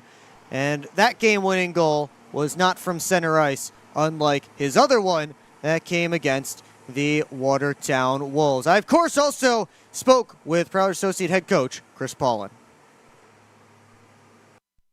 With Prowlers Associate Head Coach Chris Paulin following the 3-1 win over the Indiana Sentinels. Coach, your goaltender had another strong game tonight. You had Cooper between the pipes. What'd you see from him? Yeah, high level of compete, battled to find pucks. I thought he controlled the game extremely well, got a lot of good whistles, did a pretty good job communicating. That was a point of emphasis this morning, the communication between the goalies and the D. And I thought it was pretty good, and he competed at a high level. Big reason we won the game tonight. You said last night there was some stuff you wanted to clean up on the penalty kill. Did you see some of that tonight? Yeah, no, definitely changed some things. I thought we introduced a little bit, something new a little bit. I thought we didn't execute it very well at the beginning, and that's why you have a goalie. And then I think as the game went on, I think guys executed at a much higher level. Yeah, it was pretty smothering. We got pucks low in the zone. I think we still have to do a better job when pucks are contested, winning those battles, making sure we get pucks 200 feet. But overall, it was an absolute battle for the PK. I thought they did well. Not great, but well. The compete level was there. And then, like I said, goalie's a huge part of the PK, and he has to make some saves, and he did. You guys have given up one goal to this team so far this weekend. Is that all goaltenders? There a little bit more that you want to give props to? There's a lot of reasons for that. One of, I would say, a big reason is the goaltending, absolutely. Those guys, Hubes last night and then Coop tonight, competed very hard, controlled the game really well, limited second chance opportunities. I think some of the inconsistent, but we've had some really good tracking, some good back checks that have helped for sure. But yeah, I think we gave up more than we'd like tonight. I know the guys in the locker room weren't very happy with the way we played as a group, but it's always fun when you play great, but sometimes you learn something about yourself when you don't have your A game and you have to battle and grind. You know, it's just kind of like life. Some days you wake up and you just don't quite have it. You still got to do the work and you got to try your best, right, and get the job done. This game is very similar to life. That's what we did as a group today, and I think the guys will learn something from the experience. How you come out with 3 points tomorrow and another sweep? Yeah, it's going to be a war tomorrow. I mean, it's there's no easy games in this league. Every team has its own challenges. They adjusted a little bit from last night to tonight. That actually gave us a little bit of fits, especially in the second period there. You could really see it come to light. So credit to them. So that frustrated our group just slightly. I thought we got back into it, had a good mentality in the third period. We kind of drifted there in the second a little bit, and then you get a big leader on the team, Brian Parsons, with a big goal to steady it, right? So the guy stepping up, making a big play. Thought the mentality, like I said, of the group was much better in the third. Tomorrow's going to be a war. It's going to be a war. These two teams have built a nice rivalry between each other. It's physical, a lot of hits both ways, and I think if we can establish that early, establish that dominance psychologically, that will go a long way, and then capitalizing on our chances always helps. So I think you guys will be ready to go tomorrow. That is Coach Paulin on the Schultz Roofing Coaches interview. Thank you. Thanks, Will. And that was Prowlers Associate Head Coach Chris Paulin on tonight's Schultz Roofing Coaches interview. Well, that's going to do it for us here in Indiana. Of course, tonight the Prowlers take it by a final score of 3-1. They will wrap up this 3-game series tomorrow afternoon, 1:30 p.m. We will have it live for you here on the PHP Network. Andres Hyde, Liz Brown, and Kyle Costin were holding things down back in Michigan. running our show. From a technical perspective, Sean Detvey was on the graphics tonight. Aiden Bricker was our second camera here in Indiana and helping out with tech as well. For Brady Beaton and our entire crew, my name is Will Wiggleman. Thanks so much for tuning in, and we will see you next time on the PHP Network.